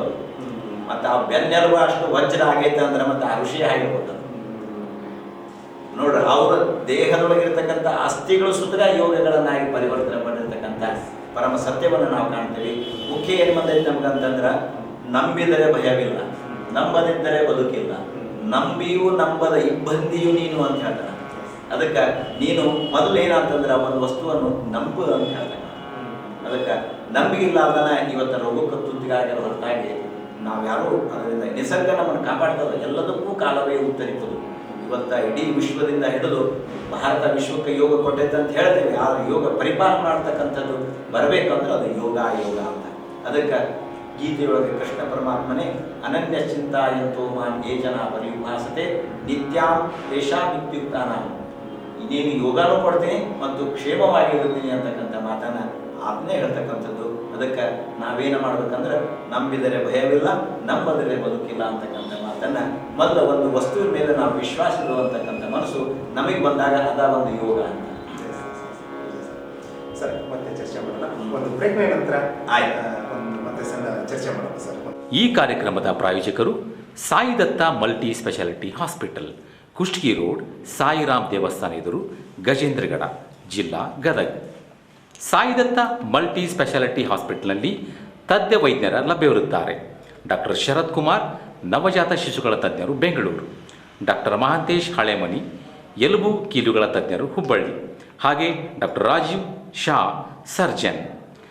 ಇನ್ನೂ ಅನೇಕ ಸೌಲಭ್ಯಗಳ ವಿವರಗಳು ಈ ರೀತಿ ಇದೆ: ICU, NICU, OT, digital X-ray, ECG, USG, ನುರಿತ ತಜ್ಞ ವೈದ್ಯರ ತಂಡ ಹಾಗೂ ನುರಿತ ನರ್ಸುಗಳು, 24x7 ಔಷಧಾಲಯ, ಲ್ಯಾಬೊರೇಟರಿ, ಆಂಬ್ಯುಲೆನ್ಸ್. ಕೂಡಲೇ ಭೇಟಿ ಕೊಡಿ Sai Datta multi speciality hospital, Gajendragad. ಮತ್ತೆ ಕುಶಲಕ್ಷೇಮ ಕಾರ್ಯಕ್ರಮಕ್ಕೆ ಸ್ವಾಗತ ಸರ್. ಯೋಗದಿಂದ ಆಗುವಂಥ ಒಟ್ಟಾರೆ ಯೋಗದಿಂದ ಆಗುವಂಥ ಸಾಧಕ ಬಾಧಕಗಳೇನು? ಯೋಗಕ್ಕೆ ಸಾಧಕ ಬಾಧಕ ಎರಡೂ ಸಮಾನವಾಗಿ ಇರ್ತಕ್ಕಂಥದ್ದು. ಆದರೆ ಸಾಧಕನ ಮೇಲೆ ಅವಲಂಬನೆರ್ತಕ್ಕಂಥದ್ದು. ಒಂದು ಯೋಗ ವಿದ್ಯೆ ಅಂತ ಯಾವುದೇ ಒಂದು ವಿದ್ಯೆ ನಾವು ಸಾಧನೆ ಮಾಡಬೇಕಾದ್ರೆ ಅದಕ್ಕೆ ಪ್ರತಿಬಂಧಕಗಳು ಬಹಳ. ವರ್ತಮಾನ ಪ್ರತಿಬಂಧಕ, ಭೂತ ಪ್ರತಿಬಂಧಕ, ಭಾವಿ ಪ್ರತಿಬಂಧಕ ಅಂತ 3 ಪ್ರತಿಬಂಧಕಗಳನ್ನು ಮಾಡಬೇಕು. ಈ ಸಾಮಾನ್ಯವಾಗಿ ಒಂದು ಉದಾಹರಣೆ, ವರ್ತಮಾನ ಪ್ರತಿಬಂಧಕ. COVID-19 ಇರೋದ್ರಿಂದ ನೀವು ಯಾರು ಯೋಗ ಮಾಡಲಿಕ್ಕೆ ಹೊರಗೆ ಹೋಗೋಕೆ ಅವಕಾಶ ಇಲ್ಲ. ಮಾತು ಎತ್ತಿದ್ರೆ ಮಾಸ್ಕ್ ಹಾಕೊಳ್ಳಿ, ಸ್ಯಾನಿಟೈಸರ್ ಕೈ ತೊಳ್ಕೊಳ್ಳಿ, ಒಳ್ಳೆ ವಾತಾವರಣ ಅಂತಕ್ಕಂಥದ್ದನ್ನ. ಅದಕ್ಕೆ ಇಲ್ಲಿ ಮುಖ್ಯವಾಗಿ ಈ ಪ್ರತಿಬಂಧಕಗಳು ಮಾನವನ ತಡೆಕೊಳ್ತಾವೆ. ಈ ಉದ್ದೇಶದಿಂದ ಋಷಿಗಳು ಯಾಕೆ ನಿವಾಂತ ಪರಿಷದಲ್ಲಿ ಕುಟೀರವನ್ನು ಮಾಡ್ತಿದ್ರು ಅಂತಂತಂದ್ರೆ, ನಿಸರ್ಗದ ಮಧ್ಯದಲ್ಲಿ ಇರ್ತಿದ್ರು. ಅವರಿಗೆ 199% ಆಮ್ಲಜನಕವನ್ನು ಇರ್ತಕ್ಕಂಥ ಅನೇಕ ಹಸಿರು ಗಿಡಗಳಲ್ಲಿನ ಅವರು ಆಶ್ರಮ ಮಾಡ್ಕೊತಿದ್ರು. ಆಮೇಲೆ ಅವರು ಆಚರಣೆ ಮಾಡ್ತಕ್ಕಂಥ ಆ ಒಂದು ಯೋಗದ ಪ್ರಭಾವದಿಂದ ಅವರು ಸುತ್ತಮುತ್ತಿರ್ತಕ್ಕಂತಹ ಮೃಗಗಳು ಸುತ್ತ ಸ್ನೇಹ ಭಾವದಿಂದ ಇರ್ತಿದ್ರು. ಈಗ ನಾವೇನಾಗಿ ಯೋಗಾಸನ ಮಾಡಕತ್ರೆ ನಮಗೆ ಗಾಡಿಗಳ ಒಂದು ಸ್ಮೋಕ್ ಬರುತ್ತೆ, ಸ್ಮೋಕ್ ಅನ್ನು ಸೇವಿಸುವಂತ ಒಂದು ವಾತಾವರಣ. ನಿಸರ್ಗ ಏನಾಗೈತಿ ಇವತ್ತಂದ್ರ ವಿಷದ ಅನಿಲ ನೇರವಾಗಿ ನಮ್ಮ ಮೂಗಿನೊಳಗನೆ ಹೋಗ್ಲಿಕ್ಕತ್ತದ. ಇದು ನಾವಾಗಿ ನಾವು ಮಾಡಿಕೊಂಡಿರ್ತಕ್ಕಂಥ ಕರ್ಮ ಅಂತಕ್ಕಂಥದ್ದು ಇದಕ್ಕೆ ಪ್ರತಿಬಂಧಕವಾಗಿ ಅದನ್ನು ಆಗ್ತದೆ. ಆದರೆ ಯಾವುದೇ ಒಂದು ವಿದ್ಯಾ ಸಾಧನೆ ಮಾಡ್ಬೇಕಂತಂದ್ರೆ ಗಟ್ಟಿಯಾಗಿ ನಿಂತರ ದೇವರು ಬೆಟ್ಟ ಅಂತ ಓಡಾಡಿದ್ರಂಗೂ ಹತ್ತು ಮುಗಿದ ಹಾಗೆ ದೃಢ ನಿರ್ಧಾರದಿಂದ ನಾವು ಬಾಲ್ಯದಲ್ಲಿ 7ನೇ ತರಗತಿ ಓದೋ ಮುಂದೆ ಒಂದು ಧ್ರುವ ಅಂತ ಒಂದು ಪಾಠ ಇತ್ತು. ಉತ್ಥಾನಪಾದನ ಮಗನಾಗಿರ್ತಕ್ಕಂಥ ಧ್ರುವನಿಗೆ ಭಗವಂತನನ್ನು ಕುರಿತು ತಪಸ್ಸು ಮಾಡುವಂಥ ಒಂದು ಸಂದರ್ಭ ಬಂದಾಗ ಆ ಹಸುರೆದುರುವನಿಗೆ ನಾರದರು ಏನೆಂದು ಉಪದೇಶಿಸಿದ್ರು ಅಂತ ಪ್ರಶ್ನೆ ಅದು. ಆವಾಗ ನಾರದರು ಹೇಳ್ತಾರೆ ಅದನ್ನ, ಸಾಧನೆಗೆ ಅಸಾಧ್ಯವಾಗುವುದು ಯಾವುದೂ ಇಲ್ಲ, ಸಾಧಿಸುವ ಛಲ ಮನುಷ್ಯನಿಗೆ ಬೇಕು, ದೃಢವಾದ ನಂಬಿಕೆ ಸತತ ಪ್ರಯತ್ನದಿಂದ ನಿನ್ನ ಗುರಿ ನೀ ಮುಟ್ಟಬಲ್ಲೆ, ಭಗವಂತನನ್ನು ಕಾಣಬಲ್ಲೆ ಎಂದು ನಾರದರು ಹಸುರೆದುರುವನಿಗೆ ಉಪದೇಶಿಸಿದರು. ನಾವು 84 ಓದಿದಂಥ ಇವತ್ತು ವಿದ್ಯೆ ಇವತ್ತಿಗೂ ನನ್ನ ಬಾಳಿಗೆ ಬೆಳಕಾಗಿರ್ತಕ್ಕಂಥ ಒಂದು ಮಾತು. ಅದಕ್ಕೆ ಇವತ್ತು ವಿದ್ಯೆ ಹೇಗದ ನಮ್ಮದು ಅಂತಂತಂದ್ರೆ, ಮಾರ್ಕ್ಸ್ವಾದಿಗಳಾಗಿ ನಮ್ಮ ಮಕ್ಕಳನ್ನ ಏನು ಮಾಡ್ತೀವಿ, ಮಾರ್ಕ್ಸ್ ತಗೋ, ಫಸ್ಟ್ ಕ್ಲಾಸ್ ಬಾ ಅಂತ ಹೇಳಿ ಅವ್ರಿಗೆ ಆಟೋಟ ಆಗಲಿ, ಸ್ಪರ್ಧೆ ಆಗಲಿ, ಈ ಥರ ಯಾವ ಹವ್ಯಾಸಗಳನ್ನು ಅವ್ರು ಕೈ ಬಿಟ್ಟಿಲ್ಲ. ಅದಕ್ಕೆ ಆತ್ಮ ಶಿಕ್ಷಣವನ್ನು ದೊರೆತೇ ಇರ್ತಕ್ಕಂಥ ಶಿಕ್ಷಣಕ್ಕೆ ಧಿಕ್ಕಾರವಿರಲಿ ಅಂತಕ್ಕಂಥ ಒಂದು ಮಾತನ್ನು ಹೇಳ್ತಾರೆ. ಅದಕ್ಕೆ ಈ ಯೋಗ ವಿದ್ಯೆಗೆ ಪ್ರತಿಬಂಧಕವಾಗಿರ್ತಕ್ಕಂಥದ್ದು. ಅದಕ್ಕೆ ನಮ್ಮ ಭಾರತದ ಸರ್ಕಾರ ಈಗಾಗಲೇ ವಿಶ್ವ ಯೋಗ ದಿನಾಚರಣೆ ಮಾಡಿದ್ದೆ ಹೆಂಗೆ ಘೋಷಣೆ ಮಾಡಿದ್ರು, ಹಂಗ ಈ ಪಠ್ಯ ಪುಸ್ತಕದಲ್ಲಿ ಆಗಲಿ ದೈಹಿಕ ಶಿಕ್ಷಣ ಅಂತ ತಗೊಂಡಾರ. ಇದನ್ನ ಪ್ರತ್ಯೇಕವಾಗಿ ಒಂದು ಯೋಗ ವಿದ್ಯೆಯನ್ನ ಇನ್ನೂ ನಮ್ಮ ಶಾಲಾ ಕಾಲೇಜಿನಲ್ಲಿ ಮುಂದುವರಿಯುತ್ತದೆ. ಯಾಕಂದ್ರೆ ನಾವು ಇನ್ನೂ ಇದರಿಂದ ಹೆಚ್ಚು ಲಾಭ ಪಡಿತೀವಿ ಅಂತಕ್ಕಂಥದ್ದಲ್ಲ. ಇದು ನಾವೆಲ್ಲ ಈ ಭಾರತದೊಳಗಡೆ ಇರ್ತಕ್ಕಂಥದ್ದು. ನಮ್ಮ ನಿಸರ್ಗ ಸರಿಯಾಗಿ ಹೊರಗೆ ಬಂದ್ವಿ ಅಂತಂದ್ರೆ ಡಸ್ಟ್ ನೇರವಾಗಿ ಮುಂದೆ ಹೋಗ್ತಕ್ಕಂಥ ಒಂದು ಸಂದರ್ಭವನ್ನು ಇರ್ತಕ್ಕಂಥದ್ದು. ಆಮೇಲೆ ಪ್ರತಿಯೊಂದು ಈಗ ಗಜೇಂದ್ರಗಢ ಡಬಲ್ ರೋಡ್ ಅದಾವ, ಆ ಕಡೆ ಈ ಕಡೆ ಡಬಲ್ ರೋಡ್ ಇದ್ರೂ ಸುತ್ತಗ ಮನುಷ್ಯನ ಅಡ್ಡಾಡಕ್ಕೆ ಜಾಗ ಇಲ್ಲ, ಅಷ್ಟು ಸಂಧಿಗಳು ತುಂಬಿರ್ತಕ್ಕಂಥದ್ದು. ಆಮೇಲೆ ಅಲ್ಲಿರ್ತಕ್ಕಂಥ ಬಂಡಿ ಅಂಗಡಿಗಳಾಗಲಿ, ಗೋಬಿ ಮಂಚೂರಿ, ಪಾನಿಪುರಿ ಎಲ್ಲ ದೂರ ಹಿಡಿದಂಥ ನಾಲ್ಗೆ ರುಚಿಗಾಗಿ ಸೇವನೆ ಮಾಡಿ ಇವತ್ತು ನಾವು ವಿಷಯದಿಂದ ಬಳಲಿರ್ತಕ್ಕಂಥೀವಿ. ಇಂಥದ್ರಿಂದ ಯೋಗ ಮಾಡಲಿಕ್ಕೆ ಸಾಧ್ಯ. ಇದು ಬಾಲಕನ. ಅದಕ್ಕೆ ಅಂತಹ ವಾತಾವರಣ ನಿಸರ್ಗ ನಾವು ಮಾಡ್ಕೋಬೇಕಂತಂದ್ರೆ ಒಳ್ಳೆ ಗಿಡಗಳನ್ನು ನಡೆಸ್ಬೇಕು. ನಮ್ಮ ಹೃದಯದ ಅರ್ಧ ಭಾಗ ಉಸಿರಾಟವನ್ನು ಸಸ್ಯವನ್ನು ಮಾಡ್ತಾರೆ. ಈ ಮುಂದೆ ನಾವು ಋಷಿಗಳಲ್ಲಿ ಯೋಗವನ್ನು ನೋಡಿದಾಗ ಅವತ್ತಿನ ಕಾಲದೊಳಗೆ ಋಷಿಗೆ ದೊಡ್ಡ ಸಂಪತ್ತು ಅಂದ್ರೆ ಗೋವುಗಳ ಸಂಪತ್ತು ದೊಡ್ಡದು. ಯಾಕೆ ಗೋವುಗಳು ಅಂತಂತಂದ್ರೆ ಅದು ತಗೊಳ್ಳೋದ ಕಾರ್ಬನ್ ಡೈಆಕ್ಸೈಡ್ ಸಂಪೂರ್ಣವಾಗಿ ಆಮ್ಲಜನಕ ಬರ್ತಕ್ಕಂಥದ್ದು. ಅದು ಒಂದು ಪ್ರಾಣಿ ಬಿಟ್ಟರೆ ಜಗತ್ತಿನಾಗ ಮತ್ತೊಂದು ಯಾವ ವಸ್ತುನ ಹುಡುಕಾಡಲು ಸಿಗೋದಿಲ್ಲ. ಅಂತಹ ಶ್ರೇಷ್ಠವಾದ ವಸ್ತು ಋಷಿಗಳಿಗೆ ಸಂಪತ್ತಾಗಿತ್ತು, ಅವರಿಗೆ ಅದು ಐಶ್ವರ್ಯನೂ ಆಗಿತ್ತು. ಇವತ್ತು ನಾವೇನು ಮಾಡಿಬಿಟ್ಟಿವಿ, ಗೋವುಗಳನ್ನು ಮಾರಾಟ ಮಾಡಿ ನಮ್ಮ ಮನೆಯೊಳಗೆ ಪ್ರಾಣಿಗಳ ಸಂಖ್ಯೆಗಳಿಗಿಂತ ಜನಸಂಖ್ಯೆನೇ ಹೆಚ್ಚಾಗಿರ್ತಕ್ಕಂಥದ್ದು. ಇದಕ್ಕೆ ಯಾಕೆ ಸಕಾಲಕ್ಕೆ ಮಳೆ ಬೆಳೆ ಬರ್ತಿತ್ತು ಅಂತಂತಂದ್ರೆ ಮೂಕ ಪ್ರಾಣಿಗೆ ಅವು ಬಾಯಿಲ್ಲ, ಕೇಳ್ತಿದ್ದಿಲ್ಲ. ಆ ಮೂಕ ಪ್ರಾಣಿಗಳ ಕರುಣಾದೃಷ್ಟಿಯಿಂದ ಮಳೆ ಬರ್ತಿತ್ತು ಹೊರತಾಗಿ ನಮ್ಮ ಹಿತದೃಷ್ಟಿಯಿಂದ ಬರ್ತಿದ್ದಿಲ್ಲ. ಆದ್ರೆ ಇವತ್ತೇನಾಗ್ಯಾವ, ಅಂತ ಪ್ರಾಣಿಗಳನ್ನೇ ಕಳೆದು ತಿಂದ ಪಶ್ಚಾತ್ತಾಪದಿಂದ ಇಂಥ ರೋಗದಿಂದ ಇವತ್ತು ನಾವು ಇದು ಸ್ವಯಂಕೃತ ಅಪರಾಧ. ಈಗ ನನ್ನ ಪ್ರಕಾರ ಈಗ ಎಲ್ಲರಿಗೂ ಯೋಗ ಮಾಡಕ ಆಗದೆ ಇರೋದ್ರಿಂದಲೇ ಇವತ್ತು ಅದಕ್ಕೆಲ್ಲ ಮಷಿನ್ ಯೋಗಗಳು ಬಂದ್ಬಿಟ್ಟಿದ್ದಾವೆ. ನಾರ್ಮಲ್ ಯೋಗ ಹೋಗಿ ಮಷಿನ್ ಯೋಗಗಳು ಬಂದಿದ್ದಾವೆ. ಅದಕ್ಕೆ ಏನಂತಂದ್ರೆ ಜಿಮ್ಮು ಮತ್ತು ಹಾಗೂ ಯೋಗ ಇದರ ಎರಡರ ಮಧ್ಯದಲ್ಲಿ ಇರ್ತಕ್ಕಂಥ ವ್ಯತ್ಯಾಸ ಜಿಮ್ಮು ಇವತ್ತು ಬಹಳ ನೋಡಿದೆ ನಾವು. ಈಗ ನೀವು ಸಿನಿಮಾ ನಟ ನೋಡಿಬಿಟ್ರೆ ಅವೆಲ್ಲ ಜಿಮ್ ಸಾಧನದಿಂದನ ಇವತ್ತು ಫಿಲ್ಮ್ ಇಂಡಸ್ಟ್ರೀಸ್ ನೋಡ್ಕಾಟ ಸಿಕ್ಸ್ ಪ್ಯಾಕ್ ಟ್ರೆಂಡ್ ಹೋಗ್ಲಿಕ್ಕದ. ಋಷಿ ಮುನಿಗಳಲ್ಲಿ ಯೋಗದಿಂದ ಸಿಕ್ಸ್ ಪ್ಯಾಕ್ ಬರ್ತಿರ್ಲಿಲ್ಲ. ಇಲ್ಲ ಇಲ್ಲ, ಯಾವ ಸಿಕ್ಸ್ ಪ್ಯಾಕ್ ಇದಿಲ್ಲ. ಆದ್ರೂ ಋಷಿಗಳು ಎಷ್ಟು ಕೃಷ್ಣವಾಗಿದ್ರು ಅಂತಂದ್ರ ಅವ್ರ ಹೊಟ್ಟೆ ಬೆನ್ನಿಗೆ ಹತ್ತಿರ್ತಿತ್ತು ಅದನ್ನ. ಅದಕ್ಕೆ ಇಲ್ಲಿ ಏನಾಗುತ್ತೆ, ಜಿಮ್ಮಿಗೂ ಮತ್ತು ಯೋಗಕ್ಕೆ ಇರ್ತಕ್ಕಂಥ ಬಹುದೊಡ್ಡ ಅಂತರ ಐತೆ. ಜಿಮ್ನೊಳಗೆ ಏನಾಯ್ತಂದ್ರ ದೇಹವನ್ನು ನೋಡ್ಕೊತ ಯೋಗ ಮಾಡ್ತಾರ. ದೇಹಾತ್ಮ ಬುದ್ಧಿ ಜಂ ಪಾಪಂ ಅಂತೀವಿ. ಎಲ್ಲಿ ದೇಹ ಬುದ್ಧಿ ಬಂತು ಅಂತಂದ್ರ ನತಗೋವದಹ ಕೋಟಿ ಬಿಹಿ 100 ಆಕಳ ಒಂದಷ್ಟು ಪಾಪ ಬರ್ತದಂತ ಈ ದೇಹ ನಾನು ಅಂದ್ರೆ ಅಂತ. ಅದಕ್ಕೆ ಇವತ್ತು ಜಿಮ್ಗೆ ಏನಾಗುತ್ತೆ ಅಂತಂದ್ರೆ ಅವರು ಪ್ರತ್ಯೇಕವಾಗಿ ಆಹಾರನೂ ಹಂಗೆ ತಿನ್ನಿಸ್ತಾರೆ. ಕಡಲೆಬೇಳೆ ಹಾಕಿ ತಿನ್ಬೇಕು, ತತ್ತಿನ ತಿನ್ಬೇಕು, ಮಾಂಸನ ಊಟ ಮಾಡಬೇಕು. ಯಾವ ಹಿಂಸಾದಿ ಗುಣಗಳನ್ನು ತೊಲಗಿಸಿ ಯೋಗ ಮಾಡಿ ನಾವು ಅಂತ ಹೇಳ್ತೀವಿ, ಅದರ ವಿರುದ್ಧವಾಗಿ ಮಾಡ್ತಕ್ಕಂಥದ್ದು ಯೋಗ. ದೇಹ ಬಲಿಷ್ಠ ಆಗುತ್ತೆ, ಆಗೋದಿಲ್ಲ ಅಂತ, ಆದ್ರೆ ಮನೋ ಮಾತ್ರ ಬೇಕಾರ ಆಗುತ್ತೆ. ಆಗತ್ತ. ಆದ್ರೆ ಇಂದ್ರಿಯಗಳು ನಮ್ಮ ಯೋಗದಲ್ಲಿ ಸಿಕ್ಕಂತ ವಿಶ್ವಾಸ ಅವ್ರಿಗೆ ಸಿಗೋದಿಲ್ಲ. ನಾಳೆ ಅವ್ರು ಜಿಮ್ ಮಾಡೋದು ಬಿಟ್ಟ ಅಂತಂದ್ರೆ ಅವ್ರ ಜಿಮ್ ಅವ್ರಿಗೆ ದೂರ ಆಗ್ತಕ್ಕಂಥ ನಾ ಎಷ್ಟೋ ಮಂದಿ ನೋಡಿನೋದನ್ನ. ಅದಕ್ಕೆ ಜಿಮ್ಮಿಗೂ ಮತ್ತು ಯೋಗಕ್ಕೆ ಇರ್ತಕ್ಕಂಥ ಬಹುದೊಡ್ಡ ಅಂತರ ಅಂತಂದ್ರೆ ಇದು ನಿಸರ್ಗದ ಗಾಳಿಯಿಂದ ಬದುಕ್ತಕ್ಕಂಥದ್ದು, ಅದು ಮಿಷನ್ಗಳಿಂದ ಬದುಕ್ತಕ್ಕಂಥದ್ದು. ಈ ಮಿಷನ್ನಿಗೆ ನಾವು ಹೋಗ್ಬೇಕಂತಂದ್ರೆ ಸಾಮಾನ್ಯ ಬಡ ವಿದ್ಯಾರ್ಥಿಗೆ ಆ ಫೀ ಕಟ್ಟಿ 6 ಪ್ಯಾಕ್ ಮಾಡ್ಲಿಕ್ಕೆ ಸಾಧ್ಯ ಇಲ್ಲ. ಅವು ಕೇವಲ ವ್ಯಾಪಾರೀಕರಣ ಆಗಿ ವಿದ್ಯೆಯಾಗಿ ಬೆಳೆದ ಹೊರತಾಗಿ ನಮಗೆ ಯೋಗ ಕೊಡೋದಕ್ಕಿಂತ ಅವ್ರು ರೋಗ ಆರೋಗ್ಯಕರವಾಗಿ ದೇಹ ಬೆಳೀತದ. ಅದ್ರ ಜೊತೆಗೆ ಏನ್ ಬರ್ತದೆ, ನಾನು ಮತ್ತು ನನ್ನದ ಅಂಬಾವಣೆ. ಆದ್ರೆ ಈ ಯೋಗ ವಿದ್ಯೆ ಇಲ್ಲ, ಅದು ಕಡಿಮೆ ಮಾಡುತ್ತೆ.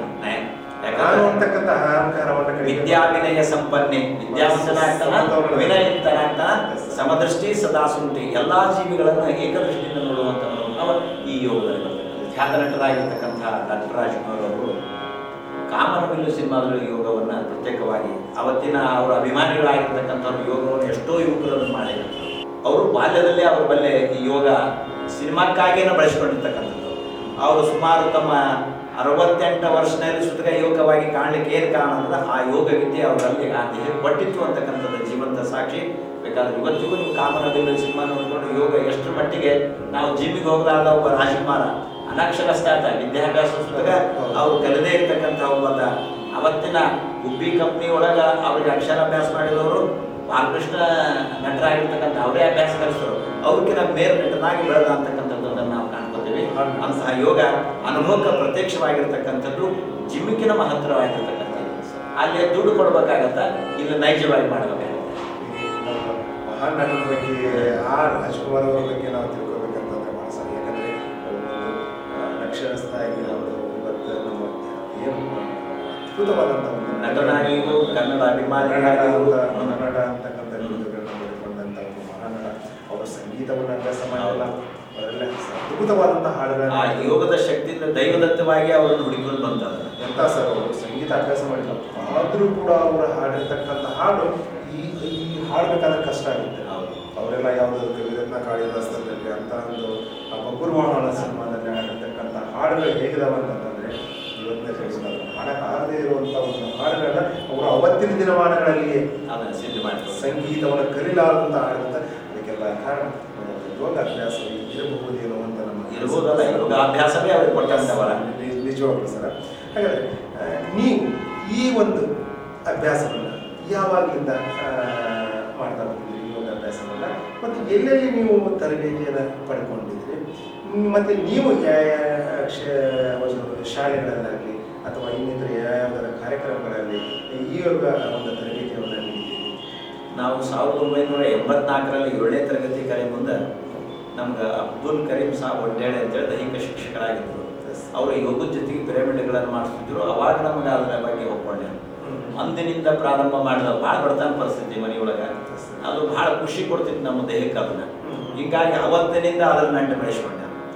ಅಂದಿನಿಂದ ಹಿಡಿದು ಇಂದಿನವರೆಗೆ ಈಗ ಯೋಗದಲ್ಲಿ ಪಟ್ಟ ಬಿಟ್ಟಿಲ್ಲ. ಈಗ ನನಗಾಗಲೇ 51 ವರ್ಷಗಳು ನಡ್ತಾ ಇದ್ದೇವೆ. ನನಗೆ 3 ಮಕ್ಕಳದವ, 2 ಗಂಡು 1 ಹೆಣ್ಣು. ಮಗಳು ಬಿ ಫಾರ್ಮಸಿ ಮಾಡ್ಲಿಕ್ಕತ್ತಾನ, ಮಗ ಸಿವಿಲ್ ಡಿಪ್ಲೊಮಾ ಅದಾನ, ಇನ್ನೊಬ್ಬ ಸಣ್ಣ ಎಲೆಕ್ಟ್ರಿಕಲ್ ಮಾಡ್ಲಿಕ್ಕತ್ತಾನ. ಸಮಗ್ರವಾಗಿ ಕುಟುಂಬದ ಎಲ್ಲ ಸಂತೋಷವನ್ನ ಕೈ ಎತ್ತಿ ಅನುಭವಿಸಿದ್ದೇನೆ. ಯಾರಂದ್ರೆ ಯೋಗದಿಂದ ಅಂತ. ನಿಮ್ಮ ಮಕ್ಕಳು ಕೂಡ ಇಬ್ಬರು ಮಕ್ಕಳು ಅವ್ರ ಈ ಕಡೆ ಒಲವಿಲ್ಲ, ಆದ್ರೆ ಹೆಣ್ಣುಡಿಗೆ ಒಲವೈತೆ. ಎಲ್ಲವನ್ನೂ ಕಲ್ತಿರ್ತಕ್ಕಂಥದ್ದನ್ನ. ಆದರೆ 84ರಿಂದ ಹಿಡಿದು ಇದುವರೆಗೂ ಕಲಿಯೋದ್ರ ಜೊತೆಗೆ ನಾನು ಈ ತರಬೇತಿ ಕೊಡೋದಕ್ಕಿಂತ ಇವತ್ತಿಗೂ ಸುತ್ತಗ ವಿದ್ಯಾರ್ಥಿಯಾಗಿ ಅದನ್ನು ಕಲಿಲಿಕ್ಕೆ ಇಷ್ಟಪಡ್ತೀನಿ. ಯಾಕಂದ್ರೆ ಅಷ್ಟು ಮಹತ್ವವಾಗಿ ಕೊನೆ ಇಲ್ಲ. ಸಾಯತನೂ ಕರೆಯಲ್ಲ.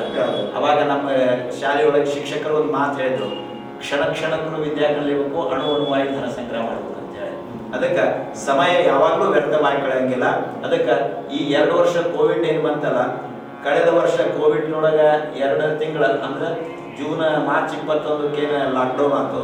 ಅಲ್ಲಿಂದ ಹಿಡಿದು ಆಗಸ್ಟ್ 20 ತನಕ ಮೊಬೈಲ್ ಬಿಟ್ಬಿಟ್ಟೆ, ಸ್ವಿಚ್ ಆಫ್ ಮಾಡಿ ಇಟ್ಬಿಟ್ಟೆ. ಅದ್ರ ಜೊತೆ ಗಂಟೆಗಳು ಬಿಟ್ಬಿಟ್ಟೆ.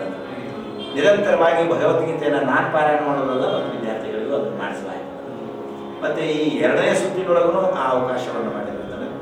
ಈ ಯೋಗದ ಜೊತೆಗೆ ಇನ್ನೊಂದು ಏನು ಬೆಳೆಸ್ಬಿಟ್ಟಿವೆ ಅಂದರೆ, ನಮ್ಗೆ ಆಗ ಬಡತನ ಪರಿಸ್ಥಿತಿ ಇರೋದ್ರಿಂದ ನಮ್ಗೆ ಹಬ್ಬ ಹುಣ್ಣಿಮೆಗೆ ಹೋಳಿಗೆ ಸಿಗೋದು ಭಾಳ ಅಪರೂಪ. ಆದರೆ ನವರಾತ್ರಿ ಒಳಗೆ ಈ ದಸರಾ ಪುರಾಣ ಓದೋ ಮುಂದೆ ಆ ನೈವೇದ್ಯಕ್ಕೆ ಹೋಳಿಗೆ ಮಾಡ್ತಿದ್ರು. ಅದು ಏನು ಅಂತ ಕೇಳಿದ, ಇಲ್ಲ ಇದು ಪುರಾಣಿಕರಿಗೆ ಇದು ಹೋಳಿಗೆ ನೈವೇದ್ಯ ಅಂತ. ಯಾರು ಪುರಾಣ ಓದ್ತಾರೆ ಇದು ಅವ್ರಿಗೆ ಹೋಳಿಗೆ ಕೊಡ್ತೀವಿ.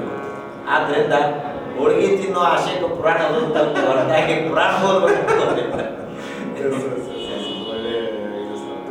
ಈಗ ನಮ್ಮ ದೇಶದಲ್ಲಿ ಈ ಒಂದು ಯೋಗ ಅಭ್ಯಾಸವನ್ನು ನೋಡಿ ಅಂತಾರಾಷ್ಟ್ರ ಮಟ್ಟದಲ್ಲಿಯೂ ಕೂಡ ಈ ಒಂದು ಯೋಗಕ್ಕೆ ಒತ್ತನ್ನು ಕೊಡ್ತಾ ಇದ್ದಾರೆ. ನಮ್ಮ ಈ ಭಾರತೀಯರನ್ನು ಕರೆಸಿಕೊಂಡು ಅಲ್ಲಿ ಅವರಿಗೆ ಕೈ ತುಂಬ ಸಂಬಳವನ್ನು ಕೊಟ್ಟು ಅವರು ಒಂದು ಯೋಗವನ್ನು ಕಲಿತಾ ಇದ್ದಾರೆ. ಅಂತಾರಾಷ್ಟ್ರ ಮಟ್ಟದಲ್ಲಿ ನಾನು ಹೇಳಿದೆ, ನನಗೆ ಗೊತ್ತಿರೋ ಹಾಗೆ ಒಬ್ಬ ನನ್ನ ಕಂಡಕ್ಟರ್ ಆಗಿದ್ದಾಗ ನನ್ನ ಬಸ್ಸಲ್ಲಿ ಬರ್ತಕ್ಕಂಥ ಒಂದು ಮಗ ಹೇಳಿದ ನನಗೆ, ಸರ್ ಇವತ್ತು ನಾನು ಯೋಗ ಒಂದು ಫಾರಿನ್ದಲ್ಲಿ ನಾನು ಯೋಗವನ್ನು ಕಲಿಸ್ತಾ ಇದ್ದೀನಿ ಅಂತೇಳಿ. ಅಂದ್ರೆ ತುಂಬ ಸಂಬಳವನ್ನು ಕೊಟ್ಟು ಯೋಗ ಕಲಿಸಲಿಕ್ಕೆ ಅಂತ ನಮ್ಮ ಭಾರತೀಯರನ್ನು ಅವರು ಇವತ್ತು ಕರೆದುಕೊಂಡು ಹೋಗ್ತಾ ಇದ್ದಾರೆ. ಅಂತ ಅವಕಾಶಗಳೇನಾದ್ರು ನಿಮ್ಗೆ ಬಂದಿದ್ದಾವೆ? ನಮ್ಗೆ ಅಂಥ ಅವಕಾಶಗಳು ಸಾಕಷ್ಟು ಬಂದು, ಆದರೆ ನಾನೇ ಅದಕ್ಕೆ ಅವಕಾಶ ಮಾಡಿರಲಿಲ್ಲ. 2008 ಈಗೇನು ನಮ್ಮ ದಕ್ಷಿಣ ಭಾರತದ ಬಹುಪ್ರಾಂತೀಯ ಆಗಿರ್ತಕ್ಕಂಥ ಬಹುಲಾಲ್ ಆರ್ಯ ಅವ್ರ ಜೊತೆ ನಾವು ಹರಿದ್ವಾರಕ್ಕೆ ಹೋದ್ವಿ.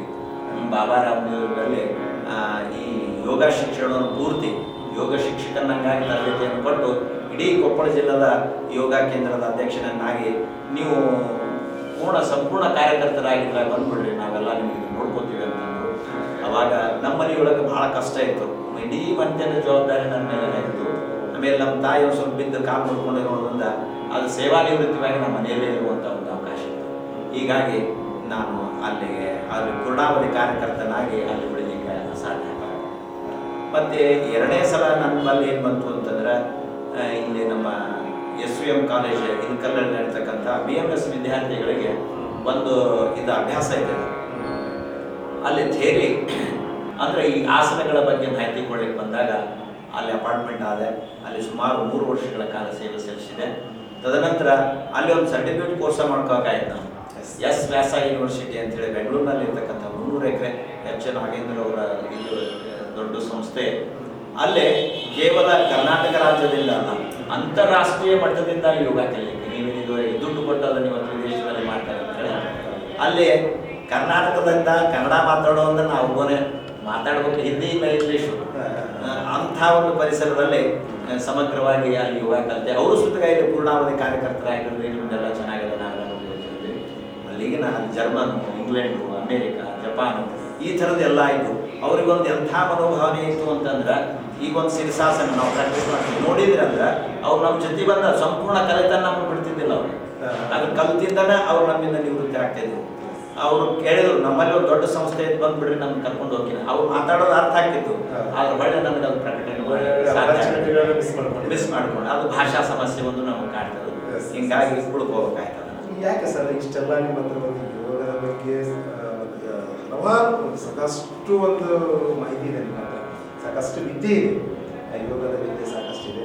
ನಿಮ್ಗೆ ಅಲ್ಲಿ ಫಾರಿನ್ಗೆ ಹೋಗ್ಬೇಕು ಆಗದೆ ಇದ್ರು ಕೂಡ ಇಲ್ಲೇ ನಿಮ್ಮ ಒಂದು ಗ್ರಾಮದಲ್ಲಿ ಆಗಲಿ ಅಥವಾ ನಿಮ್ಮ ತಾಲೂಕು ಮಟ್ಟದಲ್ಲಾಗಲಿ ಒಂದು ಯೋಗ ಶಾಲೆಯನ್ನು ಯಾಕೆ ಇದನ್ನ ಮಾಡ್ಬೇಕಂತೇಳಿ ನನ್ನ ಅತ್ಯಂತ ಆತ್ಮೀಯಗಳೇನಾಗಿರ್ತಕ್ಕಂಥ ರಾಜೇಶ್ ಕಂಬಲ್ ಅಂತೇಳಿ ಅದು ನಾವು ಸೇರಿಕೊಂಡು ಒಂದು ಆದಿಗುರು ಫೌಂಡೇಶನ್ ಅಂತ ಪ್ರಾರಂಭ ಮಾಡಿದೆ. ಅವನಿಗೆ 2008 ಆರಾಮಿಲ್ಲ ಅನ್ನಂಗಾಗಿ ಪೂರ್ತಿ ಇನ್ನೇನು ಕೈ ಬಿಟ್ಬಿಡ್ತಾನೆ ಅನ್ನೋ ಒಂದು ಸ್ಥಿತಿಯೊಳಗೆ ಅವನಿಗೆ ಯೋಗದಿಂದ ಆಚಾರ ರಜನೀಶ್ ಅಂತ ಓಶೋದ ಹೆಸರು ಕೇಳಿರ್ಬೋದು. ಪುಣಾದಾಗ ಅವ್ರದ್ದೊಂದು ಭಾಳ ದೊಡ್ಡ ಸಂಸ್ಥೆ ಐತೆ. ಅಲ್ಲಿ ಕಲ್ತಿರ್ತಕ್ಕಂಥ ಅವ್ರ ಶಿಷ್ಯರ ಬಂದು ಇಲ್ಲಿ ಮೈಸೂರು ಒಳಗೆ ವೇಣುಗೋಪಾಲ್ ಅಂತ ಹೇಳ್ತಕ್ಕಂಥದ್ದು ಅಲ್ಲಿ ಹೋಗಿ ಮತ್ತೆ ಅವ್ರಿಗೆ ತರಬೇತಿ ಪಡ್ಕೊಂಡ್ಬಂದಿದ್ರು. ಅವ್ರು ಹೇಳ್ತಕ್ಕಂಥ ಭಾಳ ಮಹತ್ವದ್ದು ಸಂಗೀತದಿಂದ ಯೋಗ ಮಾಡ್ತಕ್ಕಂಥದ್ದು ಇದೆ. ಸ್ವಲ್ಪ ಸಮಯದಲ್ಲಿ ಕುಂಡಲಿನಿ ಜಾಗೃತ ಮಾಡ್ತಕ್ಕಂಥದ್ದನ್ನು. ಆಮೇಲೆ ನಮ್ಮ ಭಾರತೀಯ ಹಿಂದೂ ಧರ್ಮಕ್ಕೆ ಧಕ್ಕೆಗೆ ಸಂಪ್ರದಾಯ ಬರ್ತಕ್ಕಂಥದ್ದು ಸರ್ವಸಾರ ಕ್ರಿಯೆಯನ್ನು ಅಲ್ಲಿ ಹೋಗಿ ಕಲ್ತಿದ್ದೆ. ಬಂದ ತಕ್ಷಣ ಪ್ರಾರಂಭ ಮಾಡಿದ್ವಿ ನಾವು ಅದನ್ನು. ಆದರೆ ಆ ಕಾಲಾನಂತರದಲ್ಲಿ ಮೊನ್ನೆ 2018 ನಮ್ಮ ಆತ್ಮೀಯಗಳ ತೀರ್ಕೊಂಡ. ಹೀಗಾಗಿ ಆ ಸಂಸ್ಥೆ ಒಂದು ಸ್ವಲ್ಪ ನಿಂತದ. ಅದಕ್ಕೆ ಮತ್ತೆ ನಮ್ಗೆ ಆಜು ಬಾಜು ಕೋಚ್ ಕೊಡೋರಿಲ್ಲ ಇದ್ರೆ, ಆದರೂ ಅದು ಪುನರುತ್ಥಾನ ಮಾಡಬೇಕು ಅನ್ನೋ ಇಚ್ಛೆ ಇದೆ.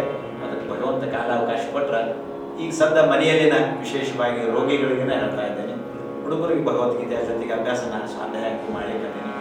ಯಾವುದೇ ಒಂದು ವಿದ್ಯೆ ಬಳಕೆ ಆಗಲಿಲ್ಲ ಅಂತಂದ್ರೆ ಅದು ಗಳಿಕೆ ಆಗೋದಿಲ್ಲ ಅನ್ನೋ ಮಾತು ಸತ್ಯವಾಗಿರ್ತಕ್ಕಂಥದ್ದು. ಇನ್ನೊಂದು ಏನಂದ್ರೆ, ಈಗ ಎಲ್ರಿಗೂ ಕೂಡ ಬೆಳಿಗ್ಗೆ ಒಂದು ಸಮಯದಲ್ಲಿ ಯೋಗ ಮಾಡಲಿಕ್ಕೆ ಕೆಲಸ ಒತ್ತಡಗಳಿರುತ್ತೆ ಸರ್. ಒಂದು ಬಡತನದ ಪರಿಸ್ಥಿತಿ, ಯಾಕಂದರೆ ಅವ್ರಿಗೆ ಕೆಲಸಕ್ಕೆ ಹೋಗಲೇಬೇಕು, ಅವರು ದುಡ್ಕೊಂಡು ಬಂದ ಮೇಲೆ ಅವ್ರ ಮನೆ ಒಲೆ ಎತ್ತುವಂಥ ಒಂದು ಸಂದರ್ಭ ಇರುತ್ತೆ. ಅಂಥ ವ್ಯಕ್ತಿಗಳಿಗೆ ಯೋಗಾಸನ ಮಾಡಲಿಕ್ಕೆ ಒಂದು ತಾಸು ಗಂಟೆ ಹೋಗಿ ಕೂತ್ಕೊಂಡು ಮಾಡಲಿಕ್ಕೆ ಆಗದು. ಅಂಥ ವ್ಯಕ್ತಿಗಳಿಗೆ ನೀವು ಸಂಕ್ಷಿಪ್ತವಾಗಿ, ಅಂದರೆ ಅವರು ಆರೋಗ್ಯವಾಗಿರಬೇಕು, ಅದು ಯೋಗನ ಮಾಡಿರಬೇಕು, ಆರೋಗ್ಯವಾಗಿರಬೇಕು. ಕೆಲವಷ್ಟು ಟಿಪ್ಸ್ಗಳನ್ನು ಸಂಕ್ಷಿಪ್ತವಾದ ಆಸನಗಳನ್ನು ಹೇಳಿಕೊಟ್ರೆ ಬೆಳಿಗ್ಗೆ ಅವರು ಸುಮ್ಮನೆ ಆಡ್ತಾ ಮನೆಯಲ್ಲಿ ಏನೋ ಕೆಲಸ ಮಾಡ್ತಾನೆ ಅದು ಒಂದು 10 ನಿಮಿಷ 5 ನಿಮಿಷ ಇಷ್ಟೇನಾದರೂ ಸಮಯದಲ್ಲಿ ಅವರೊಂದು ಯೋಗ ಆಸನಗಳನ್ನು ಮಾಡಲಿಕ್ಕೆ ಸಾಧ್ಯ ಇದೆ. ಕೇವಲ 15 ನಿಮಿಷದಲ್ಲಿ ಒಂದು ಓಂಕಾರ ಮೆಡಿಟೇಷನ್ ಅಂತ ಅದನ್ನು ಮಾಡಿಬಿಟ್ರೆ ಸಮಗ್ರವಾಗಿ 3 ತಾಸು ಯೋಗ ಮಾಡಿದಷ್ಟು ಶಕ್ತಿ ಸಿಗ್ತಕ್ಕಂಥದ್ದು. ನಮಗೆ ದಿನದ 24 ತಾಸಿನಲ್ಲಿ ನಮ್ಮ ಸಂಸಾರಕ್ಕೆ ಏನು ಸಂಬಂಧಪಟ್ಟಾಗಲ್ಲ ನಾವು 8 ತಾಸು ಮಾಡೋಣ, 8 ತಾಸು ನಿದ್ದೆ ಮಾಡೋಣ, ಉಳಿದಿದ್ದ ಎಷ್ಟು ತಾಸಿಗೆ ಇನ್ನು 8 ತಾಸಿನಾಗ 4 ತಾಸು ಬರೀ ಮಂದಿ ಸುದ್ದಿನ ಮಾಡೋಣ. ಈಗ ನಮ್ಗೆ ಹೆಂಗೆ ಕೆಲವು ಚಟಾದಿಗಳದ ಇನ್ನೊಂದು ನಮ್ಮನಿ ಅನ್ನ ಕುಂತಿರೋದು ನಮ್ಮನಿ ಕಟ್ಟಿನ ಮಾತಾಡೋದು ಮಂದಿ ಸುದ್ದಿ. ಆದ್ರೆ ಕೇವಲ 15 ನಿಮಿಷ ಮಾತ್ರ ಈ ಯೋಗದೊಳಗೆ ದಿನಕ್ಕೆ ಒಂದು 15 ನಿಮಿಷ ಆಗ ಓಂಕಾರ ಚಾಟಿಂಗ್ ಮಾಡಿಲ್ಲ ಅಂತಂತಂದ್ರೆ ಮೆಮೊರಿ ಪವರ್ ಹೆಚ್ಚಾಗ್ತದೆ. ಆಮೇಲೆ ಅವನು ಯೋಗ ಆಸನಗಳನ್ನ ಮಾಡಿ ಸಿಗದೆ ಇರ್ತಕ್ಕಂಥ ತೃಪ್ತಿಯನ್ನು ಅನುಭವಿಸುತ್ತೆ. ಆ ಥರದ ಅಭ್ಯಾಸವನ್ನು ಮಕ್ಕಳಿಗೂ ಮಾಡಿಸ್ಲಿಕ್ಕತ್ತೀನಿ, ದೊಡ್ಡವರಿಗೂ ಮಾಡಿಸ್ಲಿಕ್ಕತ್ತೀನಿ. ಈಗ ನನ್ನ ಬಳಿ ಹಚ್ಚಿರ್ತಕ್ಕಂಥದ್ದು ನಿದ್ರಾಹೀನತೆ ಬಗ್ಗೆ. ನಾನು ಹೆಸರು ಹೇಳೋದಿಲ್ಲ, ಇವತ್ತೇ ಈ ಕೋವಿಡ್ ಇದ್ರೊಳಗೆ ಡಾಕ್ಟರ್ಗೆ ಸುತ್ತ ನಿದ್ರಾಹೀನತೆ ಬಿಟ್ಟಿಲ್ಲ. ಒಬ್ಬ MD ಡಾಕ್ಟರ್ ನಿದ್ದೆ ಗುಳಿಗೆ ತೊಗೊಂಡೇನ್ರಿ, ರಾತ್ರಿ ನಿದ್ದೆ ಗುಳಿಗೆ ರಾತ್ರಿ 9ಕ್ಕೆ ತೊಗೊಂಡ್ರಂದ್ರೆ ಮುಂಜಾನೆ 9ಕ್ಕೆ ನಿದ್ದೆ ಬಂತಂತ. ನಿದ್ದೆ ಗುಳಿಗೆ ಸುತ್ತಗ ಕೆಲಸ ಮಾಡಿದಷ್ಟು ಒತ್ತಡ ಮನುಷ್ಯನ ತಲೆ ಮೇಲೆ ಬೆಳೀತದೆ. ನಾನು ಡಾಕ್ಟರ್ಗೆ ಹೇಳಿದ್ದೆ, ರೂಢಾದ ಗುಳಿಗೆ ಉಲ್ಟಾ ತಗೊಂಡ್ಬಿಡ್ರಿ ಅಂತ. ಮುಂಜಾನೆ 9ಕ್ಕೆ ಆ ಗುಳಿಗೆ ತೊಗೊಂಡ್ರೆ ರಾತ್ರಿ 9ಕ್ಕೆ ಮುಂಜಾನೆ OPD ಒಳಗೆ ಪೇಷಂಟ್ ಬಂದ್ರೆ ನಾನು ಆಕರ್ಷಣೆ ಕುಂದಿರ್ಬೇಕಾಗತ್ತಂತ. ಇಂಥ ಒಂದು ಒತ್ತಡದ ಪರಿಸ್ಥಿತಿಯಲ್ಲಿ ಸುತ್ತಗ ಓಂಕಾರ ಚಾಟಿಂಗ್ ಕೇವಲ 15 ನಿಮಿಷ ಮಾತ್ರ. ಸಂಪೂರ್ಣವಾಗಿ ಥಾಟ್ಲೆಸ್, ವಿಚಾರರಹಿತವಾದ ಸ್ಥಿತಿಯೇ ನಿದ್ದೆ. ಇವನ್ ಮೈಂಡ್ ಒಳಗೆ ಏನಾಗ್ಬಿಟ್ಟವ, ಆಂಟಿ ವೈರಸ್ ಕಂಪ್ಯೂಟರ್ಗೆ ಹಾಕ್ಬೇಕಂತ ಇದರ ಮೈಂಡಿಗೆ ಒಂದು ಆಂಟಿ ವೈರಸ್ ಹಾಕ್ಬೇಕು ಈಗ ಅದನ್ನ. ಯಾಕಂದ್ರೆ ಕೆಲವು ಪ್ರಶ್ನೆ ಇವಂದ ಉತ್ತರ ಫಿಕ್ಸ್ ಆಗಿಬಿಟ್ಟಾರ. ಅದಕ್ಕೆ ಯಾಕೆ ಇವತ್ತ ಕೋವಿಡ್ ಭಯದಿಂದ ಹೋದ್ರು ಅಂತಂದ್ರ ಕೆಲವು ಒತ್ತಡಕ್ಕೆ ಸಂಬಂಧಪಟ್ಟ ಹೇಳ್ತಾ ಇರ್ತಕ್ಕಂಥ ಮಾತು ಒತ್ತಡದಿಂದ ಅವ್ರ BP ಹೆಚ್ಚಾಗಿ ಕಫಗಟ್ಟೆ ಆಯ್ತು. ಅದಕ್ಕೆ ಆ ಭಯದಿಂದ ನಿವಾರಣೆ ಆಗ್ಬೇಕಾಗ್ತದ. ಅದರಿಂದ ನಾವು ಹೊರಗೆ ಬರಬೇಕು ಅಂತಂದ್ರೆ ಅದಕ್ಕೆ ಓಂಕಾರ ಚಾಟಿಂಗ್ ಅಂತಕ್ಕಂಥದ್ದು ಒಂದು ಮೆಡಿಟೇಷನ್ ಅದ. ವಿಪಾಸನಾ ಕ್ರಿಯೆ ಅಂತಕ್ಕಂಥದ್ದು ಒಂದದ. ಎಲ್ಲರೂ ಆಸನ ಈ ಕೂತಲ್ಲೇ ಮಾಡ್ತಕ್ಕಂಥದ್ದು ಇದು. ನಮಗೆ ನೆಲ ಕೊಡಕ್ ಬರಲಿಲ್ಲ ಅಂದ್ರೆ ಕುರ್ಚಿ ಮ್ಯಾಗ ಕೂತ್ರು ಮಾಡಿ ಟಿಪ್ಸ್ಗಳು ಸಾಕಷ್ಟು ಇರ್ತಕ್ಕಂಥದ್ದು. ಸುಲಭ ಶಂಕುಲಿಂಗ ಸರಳ ಬೆಣ್ಣೆ ಒಳಗೆ ಕೂಲಾಕ ಪಾರ ಆಗಲ್ಲಪ್ಪ. ಬರೀ ಹುಡುಗರು ಮಾಡ್ಬೋದ್ರಿ ಅಂತ ಏನಿಲ್ಲ, ವಯಸ್ಸಾದ ಮುದುಕರು ಸುತ್ತ ಇದಕ್ಕೆ ಯೋಗದಿಂದ ಕಾಣ್ಕೊಳ್ಲಿಕ್ಕೆ ಇರ್ತಕ್ಕಂಥ ಶಕ್ತಿ ಅದ. ಅದು ನಾನು ನಿಮ್ಗೆ ಹೇಳ್ತೇನೆ. ಈಗ ನಮ್ಮ ಒಂದು ದೇಶದ ಜನತೆ ಆರೋಗ್ಯವಾಗಿ ಅನ್ನೋದಕ್ಕೋಸ್ಕರನೇ ಈ ಒಂದು ಜೂನ್ 21ರಂದು ವಿಶ್ವ ಯೋಗ ದಿನವನ್ನಾಗಿ ನಮ್ಮ ಪ್ರಧಾನಮಂತ್ರಿಗಳು ಈ ಒಂದು ದಿನವನ್ನು ಜಾರಿಗೆ ತಂದರು. ಇಂಥ ಒಂದು ಪ್ರಧಾನಿ ಬಗ್ಗೆ ನೀವು ಏನಾದರೂ ಹೇಳಿ ಇಷ್ಟಪಡ್ತೀರಿ? ಭಾಳ ಅದ್ಭುತವಾಗಿರ್ತಕ್ಕಂಥ ವಿಚಾರವನ್ನು ಪ್ರಶ್ನೆ ಮಾಡಿದರೆ ನೀವು. ಜೂನ್ 21 ಯೋಗ ದಿನಾಚರಣೆಯನ್ನಾಗಿ ಅಂದ್ರೆ ಜೂನ್ 21 ಪ್ರತ್ಯೇಕವಾಗಿ ಎಲ್ಲ ದೇಶ ಕಾಲಗಳಲ್ಲಿ ಯೋಗ ಪ್ರಾರಂಭ ಆಗುತ್ತೆ. ಈ ಮೊದಲು ಯೋಗ ಇತ್ತು, ಆದ್ರೆ ಇಷ್ಟು ಒತ್ತು ಕೊಟ್ಟಿದ್ದಿಲ್ಲ. ಯಾವಾಗ ಮೋದಿಜಿಯವರು ಬಂದು ಜೂನ್ 21 ವಿಶ್ವ ಯೋಗ ದಿನಾಚರಣೆಯನ್ನು ಆಚರಣೆ ಮಾಡಿದ್ರು, ಎಲ್ಲ ಯುವಕರಿಂದ ಹಿಡಿದು ಹಾಗೂ ಋಷಿ ಮುನಿಗಳು, ಮಠಾಧಿಪತಿಗಳು ಎಲ್ಲರೂ ಇದಕ್ಕೆ ಏನ್ ಮಾಡ್ಲಿಕ್ಕಂತಂದ್ರೆ ಒತ್ತು ಕೊಡಕಂತಾರೆ ಇದಕ್ಕೆ. ಯಾಕಂದ್ರೆ ನಮ್ಮ ಭಾರತದ ಮೂಲ ವಿದ್ಯೆ ಇದು ನಶಿಸಿ ಹೋಗಬಾರ್ದು ಅನ್ನೋದೊಂದು ಸದುದ್ದೇಶದಿಂದ ಯೋಗ ಸಪ್ತಾಹ ಕಾರ್ಯಕ್ರಮ ಆರೋಗ್ಯಕರವಾದ ವಿದ್ಯೆ. ಯಾಕಂದ್ರೆ ನಾನು ಬದುಕಿದ್ರೆ ಇನ್ನೊಬ್ರಿಗೆ ಹೇಳ್ತೇನೆ. ಅದಕ್ಕೆ ಆರೋಗ್ಯ ಭಾಗ್ಯ ಸೇವಾ ಸೌಭಾಗ್ಯ. ನಾನು ಆರೋಗ್ಯವಾಗಿದ್ದರೆ ನಾ ಇನ್ನೊಬ್ಬರು ಸೇವೆ ಮಾಡ್ತೇನೆ. ನನಗೆ ಆರೋಗ್ಯ ಇದ್ರೆ ಅದು ಅಸಾಧ್ಯ ಅಂತಕ್ಕಂಥದ್ದು. ಆದ್ದರಿಂದ ಋಷಿಮುನಿಗಳು ಸುತ್ತಗ ಇದನ್ನ ಶರೀರ ಮಾಧ್ಯಮ ಕಲು ಧರ್ಮ ಸಾಧನ. ಈ ಶರೀರ ಅಂದ್ರೆ ಒಂದು ಮಾಧ್ಯಮ ಇದ್ದಂಗ. ಈ ಮಾಧ್ಯಮದಿಂದ ಏನಾಗಬೇಕು, ಧರ್ಮ ಸಾಧನ ಆಗಬೇಕು ಅಂತ ಹೇಳ್ತಾರೆ. ಅದಕ್ಕೆ ಯೋಗ ವಿದ್ಯೆ, ವಿದ್ಯೆಯಿಂದ ವಿನಯ, ವಿನಯದಿಂದ ಯೋಗ್ಯತೆ, ಯೋಗ್ಯತೆಯಿಂದ ಧನ, ಧನದಿಂದ ಧರ್ಮ, ಧರ್ಮದಿಂದ ಸುಖ ಅಂತಕ್ಕಂಥ ಮಾತು. ಅದಕ್ಕೆ ಆ ವಿದ್ಯೆ ಈ ಲೈನ್ ಬರಬೇಕು. ಅದನ್ನ ಇವತ್ತು ಎಷ್ಟೋ ಕೋಟಿಗಟ್ಟಲೆ ದುಡ್ಡು ಬಂದೈತೆ, ಅವ್ನು ಸುಖ ಯಾಕಿಲ್ಲ ಅಂತಂದ್ರೆ ಅದು ಅಧರ್ಮದಿಂದ ಬಂದೈತೆ ಅಂತ ಅರ್ಥ. ಅದಕ್ಕೆ ಈ ವಿದ್ಯೆ ಅದು ಶತಸಿದ್ಧ ಮಾಡಿ ತೋರಿಸ್ತಕ್ಕಂಥದ್ದು ಸಾಧನವಾಗಿರ್ತಕ್ಕಂಥದ್ದು. ಅದಕ್ಕೆ ಇಂಥ ವಿದ್ಯೆಯನ್ನು ಕಲಿತು ನಾವು ಧನ್ಯರಾಗೋಣ ಅಂತ ಹೇಳಿ, ಕಲಿಬೇಕಂತ ಇಚ್ಛೆ ನಿಮಗೆ, ಕಲಿಸ್ಬೇಕಂತ ಇಚ್ಛೆ ನಮಗೆ, ಪ್ರಶ್ನೆಗಳನ್ನು ಕೇಳಬೇಕಂತ ಇಚ್ಛೆ ನಿಮಗೆ, ಎಲ್ಲದಕ್ಕೂ ಅನುಕೂಲವಾಗಿರ್ತಕ್ಕಂಥದ್ದು ಅನುಕೂಲ ಪ್ರಾರಂಭ. ಅದಕ್ಕೆ ಭಗವಂತ ಇಂಥ ಅವಕಾಶವನ್ನು ಕೊಟ್ಟು ನಮ್ಮ ಯೋಗದಿಂದ ಮಾಡಲಿ. ಬನ್ನಿ ವೀಕ್ಷಕರೇ, ನಮ್ಮ NKS ವಾಹಿನಿಯಿಂದ ಪ್ರಪ್ರಥಮ ಬಾರಿಗೆ ಇಂದು ವಿಶ್ವ ಯೋಗ ದಿನಾಚರಣೆಯ ಅಂಗವಾಗಿ ಕುಶಲಕ್ಷೇಮ ಕಾರ್ಯಕ್ರಮದಲ್ಲಿ ಹನುಮಸಾಗರದ ಖ್ಯಾತ ಯೋಗಪಟು ಶ್ರೀ ಶಿವಶಂಕರಪ್ಪ ಮೇದಿನಕೇರಿ ಇವರು ಇಲ್ಲಿಯವರೆಗೆ ಯೋಗದ ಅರ್ಥ, ಉದ್ದೇಶ, ಮಹತ್ವ ಮತ್ತು ಸವಿಸ್ತಾರವಾಗಿ ಹಂಚಿಕೊಂಡಿದ್ದಾರೆ. ಈಗ ಅವರು ಪ್ರಾಯೋಗಿಕವಾಗಿ ಕೆಲವು ಯೋಗಾಸನಗಳನ್ನು ತಾವೇ ಸ್ವತಃ ಮಾಡಿ ಅದರ ಪರಿಣಾಮಗಳನ್ನು ತಿಳಿಸುತ್ತಾರೆ. ಬನ್ನಿ ವೀಕ್ಷಕರೇ, ಅದರ ಬಗ್ಗೆ ನಾವು ನೀವು ತಿಳಿದುಕೊಳ್ಳೋಣ. ಬಂಧುಗಳೇ, ಯೋಗ ಮಾಡುವುದಕ್ಕಿಂತ ಮೊದಲು ದೇಹ ಶುದ್ಧಿಗಾಗಿ ಮಲ ವಿಸರ್ಜನೆ ಮಾಡ್ತಕ್ಕಂತಹ ಆಸನಗಳಲ್ಲಿ ಶಂಖ ಪ್ರಕ್ಷಾಳನ ಕ್ರಿಯೆ ಅಂತ ಹೇಳಿ 5 ಭಂಗಿಯಲ್ಲಿ ಬರ್ತಕ್ಕಂಥದ್ದು. ಮೊದಲನೇದಾಗಿ ಊರ್ಧ್ವ ತಾಡಾಸನ. ನಿಧಾನವಾಗಿ ಶ್ವಾಸದೊಂದಿಗೆ ಎರಡೂ ಕೈಗಳನ್ನು ಒತ್ತಡದೊಂದಿಗೆ ಮೇಲಕ್ಕೆತ್ತುವುದು, ಹಾಗೆ ಶ್ವಾಸದೊಂದಿಗೆ ನಿಧಾನವಾಗಿ ಕೆಳಗೆ ಬರುವುದು.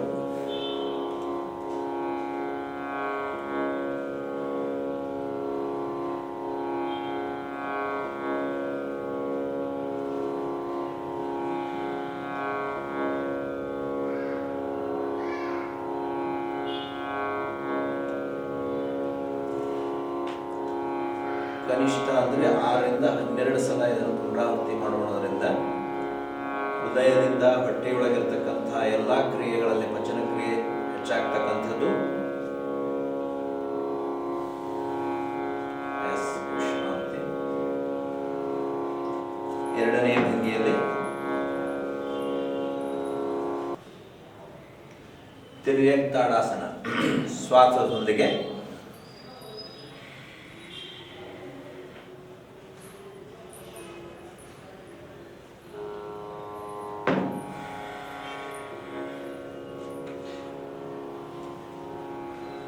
ಪ್ರತಿ ಸಲನೂ ಕೈ ನಿಮ್ದು ಮೇಲಕ್ಕೆ ಒತ್ತಾ ಇರಬೇಕು.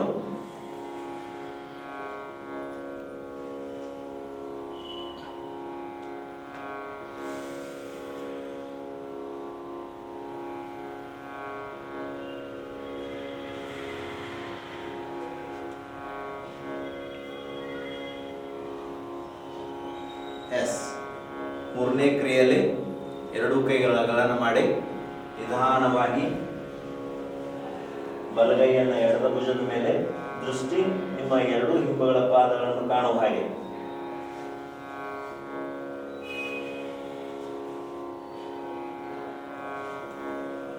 ಎಡದಿಂದ ಬಲಕ್ಕೆ, ಬಲದಿಂದ ಎಡಕ್ಕೆ.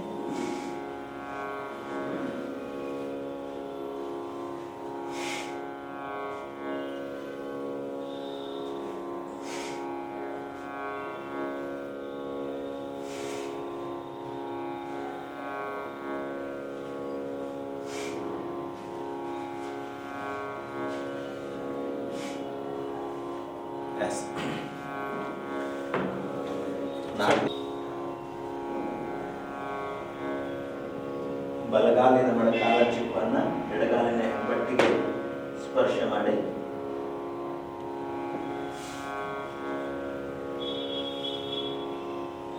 ಸಾಮಾನ್ಯ ಉಸಿರಾಟದೊಂದಿಗೆ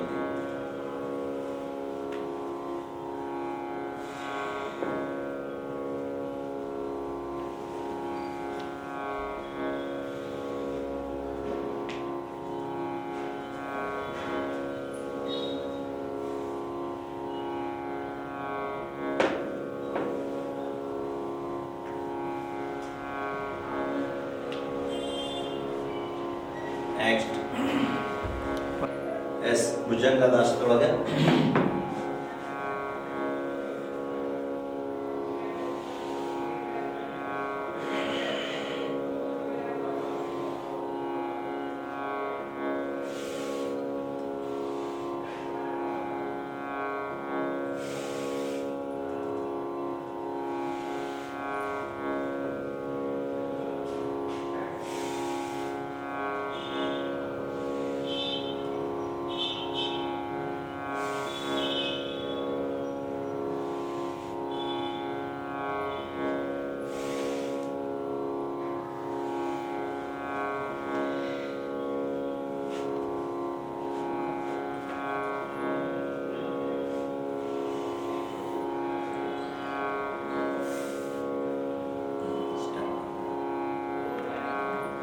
ಓಂ ಸೂರ್ಯಾಯ ನಮಃ. 1 2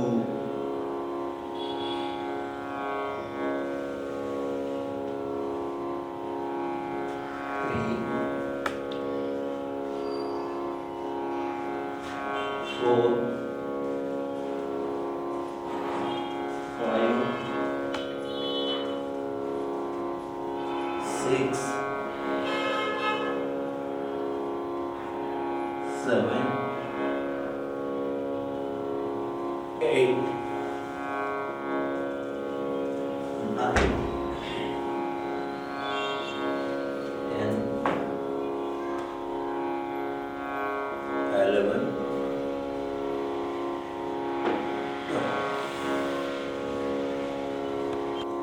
ॐ सूर्यदेवाय नमः। 1 2 3 4 5 6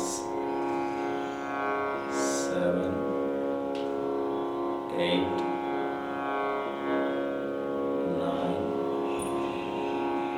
10 11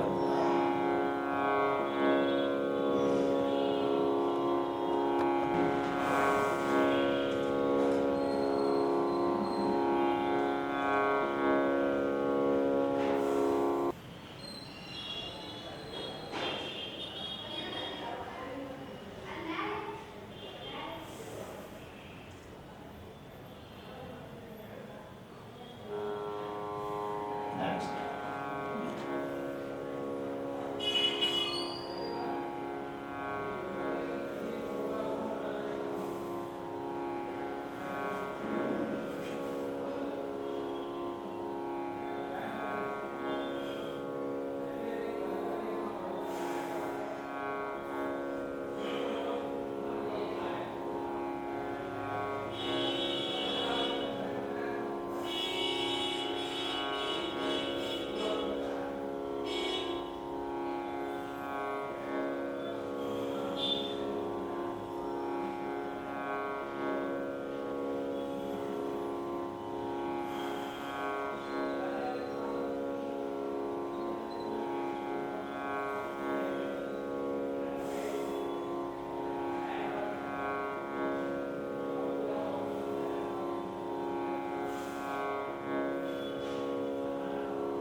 ಅಂಗಾತವಾಗಿ ಮಲಗಿ ಮಾಡ್ತಕ್ಕಂಥ ಆಸನಗಳಲ್ಲಿ ವಿಶೇಷವಾಗಿ ಮುದ್ದೆ ಅಂದ್ರೆ ಹಸುವನ್ನು ಜಾಸ್ತಿ ಮಾಡ್ತಕ್ಕಂಥದ್ದು, ಹೊಟ್ಟೆ ಒಳಗಿನ ಕಬ್ಬು ಕರಗಿಸ್ತಕ್ಕಂಥದ್ದು, ಹೊಟ್ಟೆ ತೆಳಗಾಗ್ತಕ್ಕಂಥದಕ್ಕೆ 5 ಪ್ರಮುಖವಾಗಿರ್ತಕ್ಕಂಥ ಆಸನಗಳು. ಮೊದಲನೇದು 30 ಆಂಗಲ್ನಲ್ಲಿ ಕಾಲು ಮಾತ್ರ ಮೇಲಕ್ಕೆ ಎತ್ತಿ ಮಾಡೋದು. ಅದು ಕನಿಷ್ಠ ಅಂದರೆ 6 ಸಲ, ಗರಿಷ್ಠ ಅಂದರೆ 12 ಸಲ ಮಾಡಿದಾಗ ನಮ್ಮ ಹೊಟ್ಟೆಯಲ್ಲಿ ಒಂದು ಅಗ್ನಿವಂಶವನ್ನು ಉತ್ಪನ್ನ ಆಗಿ ಹೊಟ್ಟೆ ಸಡಿಲಗೊಳಿಸ್ತಕ್ಕಂಥದ್ದು. ಎರಡನೇದರಲ್ಲಿ ಬರ್ತಕ್ಕಂಥದ್ದು ನೌಕಾಸನ ಅಂಥೇಳಿ. ಹೇಗೆ ನಾವಿರ್ತೈತೆ ಆ ಭಂಗಿಯಲ್ಲಿ 2 ಕಾಲುಗಳನ್ನು ಮೇಲಕ್ಕೆತ್ತಿ 2 ಕೈಗಳನ್ನು ಮುಂದೆ ಹಿಡಿಯೋದ್ರಿಂದ ಅದಕ್ಕೆ ನೌಕಾಸನ ಅನ್ನುತ್ತಾರೆ. ಹೊಟ್ಟೆಯೊಳಗಿನ ದೊಡ್ಡ ಕರಳು ಹಾಗೂ ಸಣ್ಣ ಕರಳಿನಲ್ಲಿರ್ತಕ್ಕಂತಹ ದೋಷಗಳನ್ನು ಸಂಪೂರ್ಣವಾಗಿ ಕರೆಸುವಂಥ ಉಷ್ಣವನ್ನು ಕೊಡ್ತಕ್ಕಂಥದ್ದು. ತದನಂತರ ಬರ್ತಕ್ಕಂಥದ್ದು ಏಕಪಾದದಲ್ಲಿ ಎರಡೂ ಕೈಗಳನ್ನು ನಾವು ಆಸನದಲ್ಲಿ ಹಿಡಿತಕ್ಕಂಥದ್ದು. ಆಮೇಲೆ ಎಡಭಾಗದಲ್ಲಿರ್ತಕ್ಕಂಥ ಜಠರಾಂಗ ಮತ್ತು ಬಲಭಾಗದಲ್ಲಿರ್ತಕ್ಕಂಥದ್ದು ಅಂಶಗಳನ್ನು ಸಂಪೂರ್ಣವಾಗಿ ನಮ್ಮ ನಡದ ಸುತ್ತಳತೆಯಲ್ಲಿ ಬಂದಿರತಕ್ಕಂತಹ ಕೊಬ್ಬನ್ನು ಕರಗಿಸ್ತಕ್ಕಂಥದಕ್ಕೆ ಎಡ ಬಲ ಎರಡು ಪಾದಗಳಿಂದ ಮಾಡಬೇಕು. ತದನಂತರ ಎರಡೂ ಕಾಲುಗಳನ್ನು ಕೈಗೆ ಮುಟ್ಟುವ ಹಾಗೆ ಹಿಡಿದು ಮಾಡುವುದರಿಂದ ಸಂಪೂರ್ಣವಾಗಿ ಹೊಟ್ಟೆಯಲ್ಲಿ ಉಷ್ಣವನ್ನು ಹುಟ್ಟಿ ಕರಗಿಸುವಂಥ ಕ್ರಿಯೆ ನಡೀತಕ್ಕಂಥದ್ದು. ತದನಂತರ ಕೊನೆಯದಾಗಿ ಬರ್ತಕ್ಕಂಥದ್ದೇ ಪವನ ಮುಕ್ತಾಸನ ಅಂತ ಹೇಳಿ ಎರಡೂ ಕೈಗಳನ್ನು ಎರಡೂ ಕಾಲುಗಳನ್ನು ಮುಂಗೈಯಿಂದ ಕಟ್ಟಿ ರೂಲಿಂಗ್ ರುಬ್ಕೊಂಡು ಉಳ್ಳೋ ಥರ ಉಳ್ಳೋದ್ರಿಂದ ಹೊಟ್ಟೆಯೊಳಗಿನ 72,000 ನರನಾಡಿಗಳಲ್ಲಿರ್ತಕ್ಕಂತಹ ಸಮಸ್ತ ಪ್ರಾಣವಾಯು ಎಲ್ಲ ಕಡೆ ಸಂಚಾರ ಆಗ್ತಕ್ಕಂಥದ್ದು.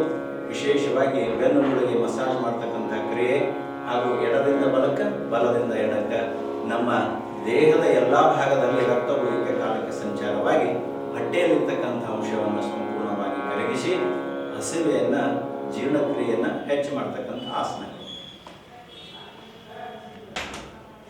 ನಿದ್ರೆಗಾಗಿ ಪ್ರಮುಖವಾಗಿರ್ತಕ್ಕಂಥ ಆಸನಗಳಿಗಿಂತ ಪ್ರಾಣಾಯಾಮದಲ್ಲಿ ಬಹುಮುಖ್ಯವಾಗಿ ಬರ್ತಕ್ಕಂಥದ್ದು ಒಂದನೇದು ಭ್ರಾಮರಿ, ಎರಡನೇದು ಓಂಕಾರ ನಾದಾನುಸಂಧಾನ, ತದನಂತರವಾಗಿ ಬರ್ತಕ್ಕಂಥದ್ದು ಮೆಡಿಟೇಷನ್ ಧ್ಯಾನ, ತದನಂತರ ಶವಾಸನ ಅಂತಕ್ಕಂಥದ್ದು 5 ಪ್ರಮುಖಗಳು.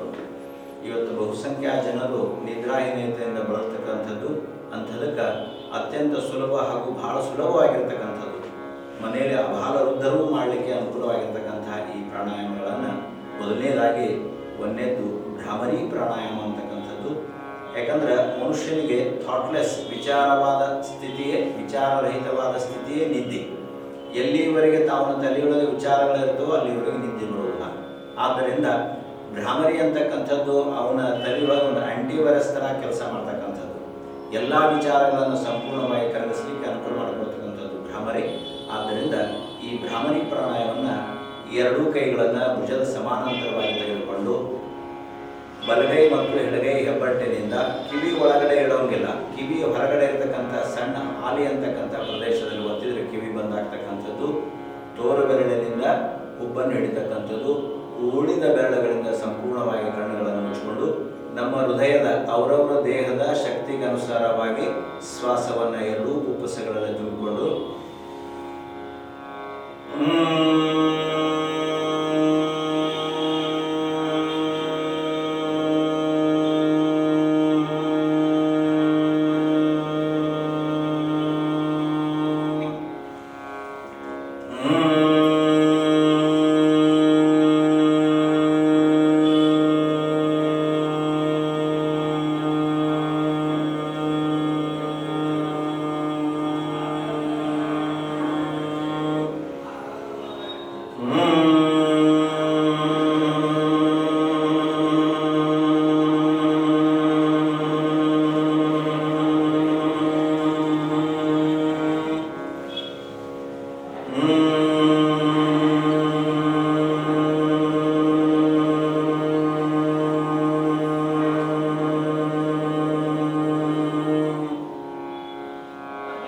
ನಿಧಾನವಾಗಿ ಎರಡು ಕೈಗಳನ್ನು ಬಿಡಬೇಕು.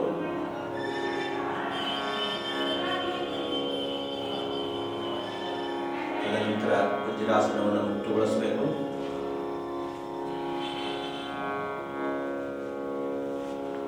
ಕುಳಿತು ಮಾಡ್ತಕ್ಕಂಥ ಆಸನಗಳಲ್ಲಿ ಪ್ರಮುಖವಾಗಿ ಧ್ಯಾನಕ್ಕೆ 3 ಆಸನಗಳನ್ನು ತೆಗೆದುಕೊಳ್ಳಲಾಗಿದೆ. ವಜ್ರಾಸನ, ಸಿದ್ಧಾಸನ ಹಾಗೂ ಪದ್ಮಾಸನ. ಸದ್ಯ ನಾವು ಕೂತಿರ್ತಕ್ಕಂಥ ಆಸನ ಸಿದ್ಧಾಸನ. ಇಲ್ಲೇ ಎರಡನೇದಾಗಿ ಈಶ್ವರ ಪ್ರಣಿಪಾದ ಭಗವಂತನ ನಾಮಸ್ವರೂಪದಲ್ಲಿ ಮೊಟ್ಟ ಮೊದಲಿಗೆ ಬರ್ತಕ್ಕಂಥ ಮಂತ್ರವೇ ಓಂಕಾರ. ಇದು ವೇದಗಳಿಂದ ಶುದ್ಧವಾಗಿರ್ತಕ್ಕಂಥದ್ದು. ಅಕಾರ, ಉಕಾರ ಹಾಗೂ ಮಕಾರಗಳಿಂದ ಓಂಕಾರವನ್ನು ಧ್ಯಾನ ಮಾಡಾಗಿರ್ತಕ್ಕಂಥದ್ದು. ಎರಡೂ ಭುಜಗಳನ್ನು ಸೈಡ್ ಬಿಡಬೇಕು. ಬೆನ್ನು ನೇರವಾಗಿರಬೇಕು, ಕತ್ತು ನೇರವಾಗಿರಬೇಕು. ಶ್ವಾಸವನ್ನು ಎರಡೂ ಹೃದಯದ ಕುಪ್ಪಸಗಳಲ್ಲಿ ತಮ್ಮ ದೇಹದ ಶಕ್ತಿಗನುಸಾರವಾಗಿ ತುಂಬಿಕೊಂಡು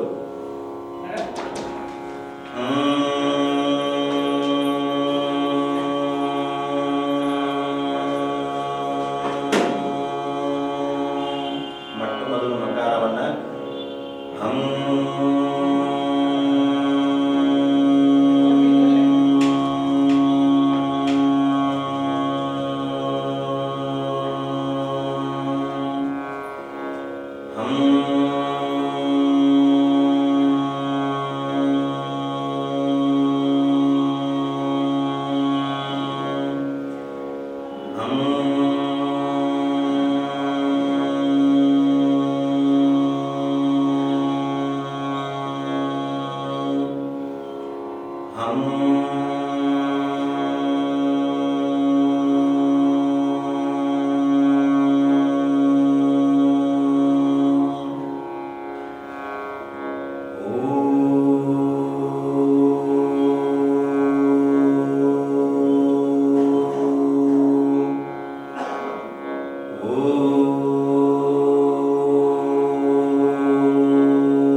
ಮನಸ್ಸು ಶ್ವಾಸದ ಮೇಲೆ ಹೆಚ್ಚು ಕೇಂದ್ರೀಕೃತ ಆಗಬೇಕು.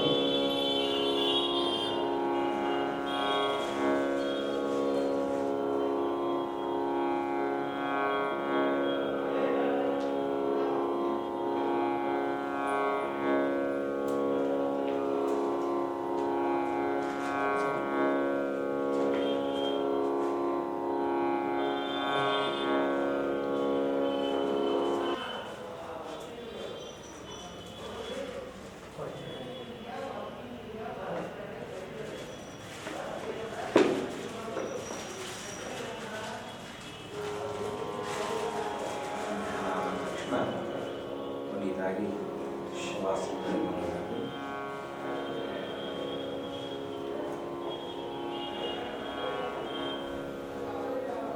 ಎರಡು ಕಾಲುಗಳನ್ನು ಅಗಲ ಮಾಡಬೇಕು, ಎರಡು ಕೈಗಳನ್ನು ಅಗಲ ಮಾಡಬೇಕು, ಅಂಗೈಗಳು ಮೇಲ್ಮುಖವಾಗಿರಬೇಕು. ದೇಹದ ಸಮಸ್ತ ಎಲ್ಲ ಅವಯವಗಳು ಕಟ್ಟಿಗೆ ತೊಳೆದಂತೆ ಅಲುಗಾಡದಂತೆ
ಬಲಗೈ ಒಂದನ್ನು ಮಾತ್ರ ಮೇಲೆ ತೆಗೆಯಬೇಕು.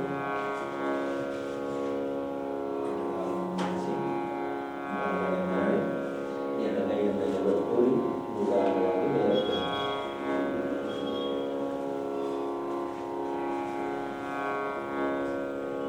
ಕೇಳಿದಿರಲ್ಲ ವೀಕ್ಷಕರೇ, ಯೋಗ ಅನ್ನುವಂಥದ್ದು ಮನುಷ್ಯನಿಗೆ ಎಷ್ಟು ಉಪಯೋಗಕಾರಿಯಾದಂಥದ್ದು ಅನ್ನುವುದರ ಬಗ್ಗೆ ಸಾಕಷ್ಟು ವಿಷಯಗಳನ್ನ ಇದುವರೆಗೂ ನಮ್ಮೊಂದಿಗೆ ಹಂಚಿಕೊಂಡಿದ್ದಾರೆ ಯೋಗಪಟು ಶ್ರೀ ಶಿವಶಂಕರ್ ಅವರು.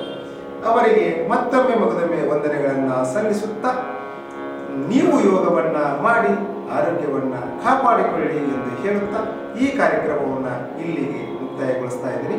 ನಮಸ್ಕಾರ. ನಾನು ನಿಮ್ಮ ಮಹಾಂತೇಶ್ ಪನ್ನಿಗೋ.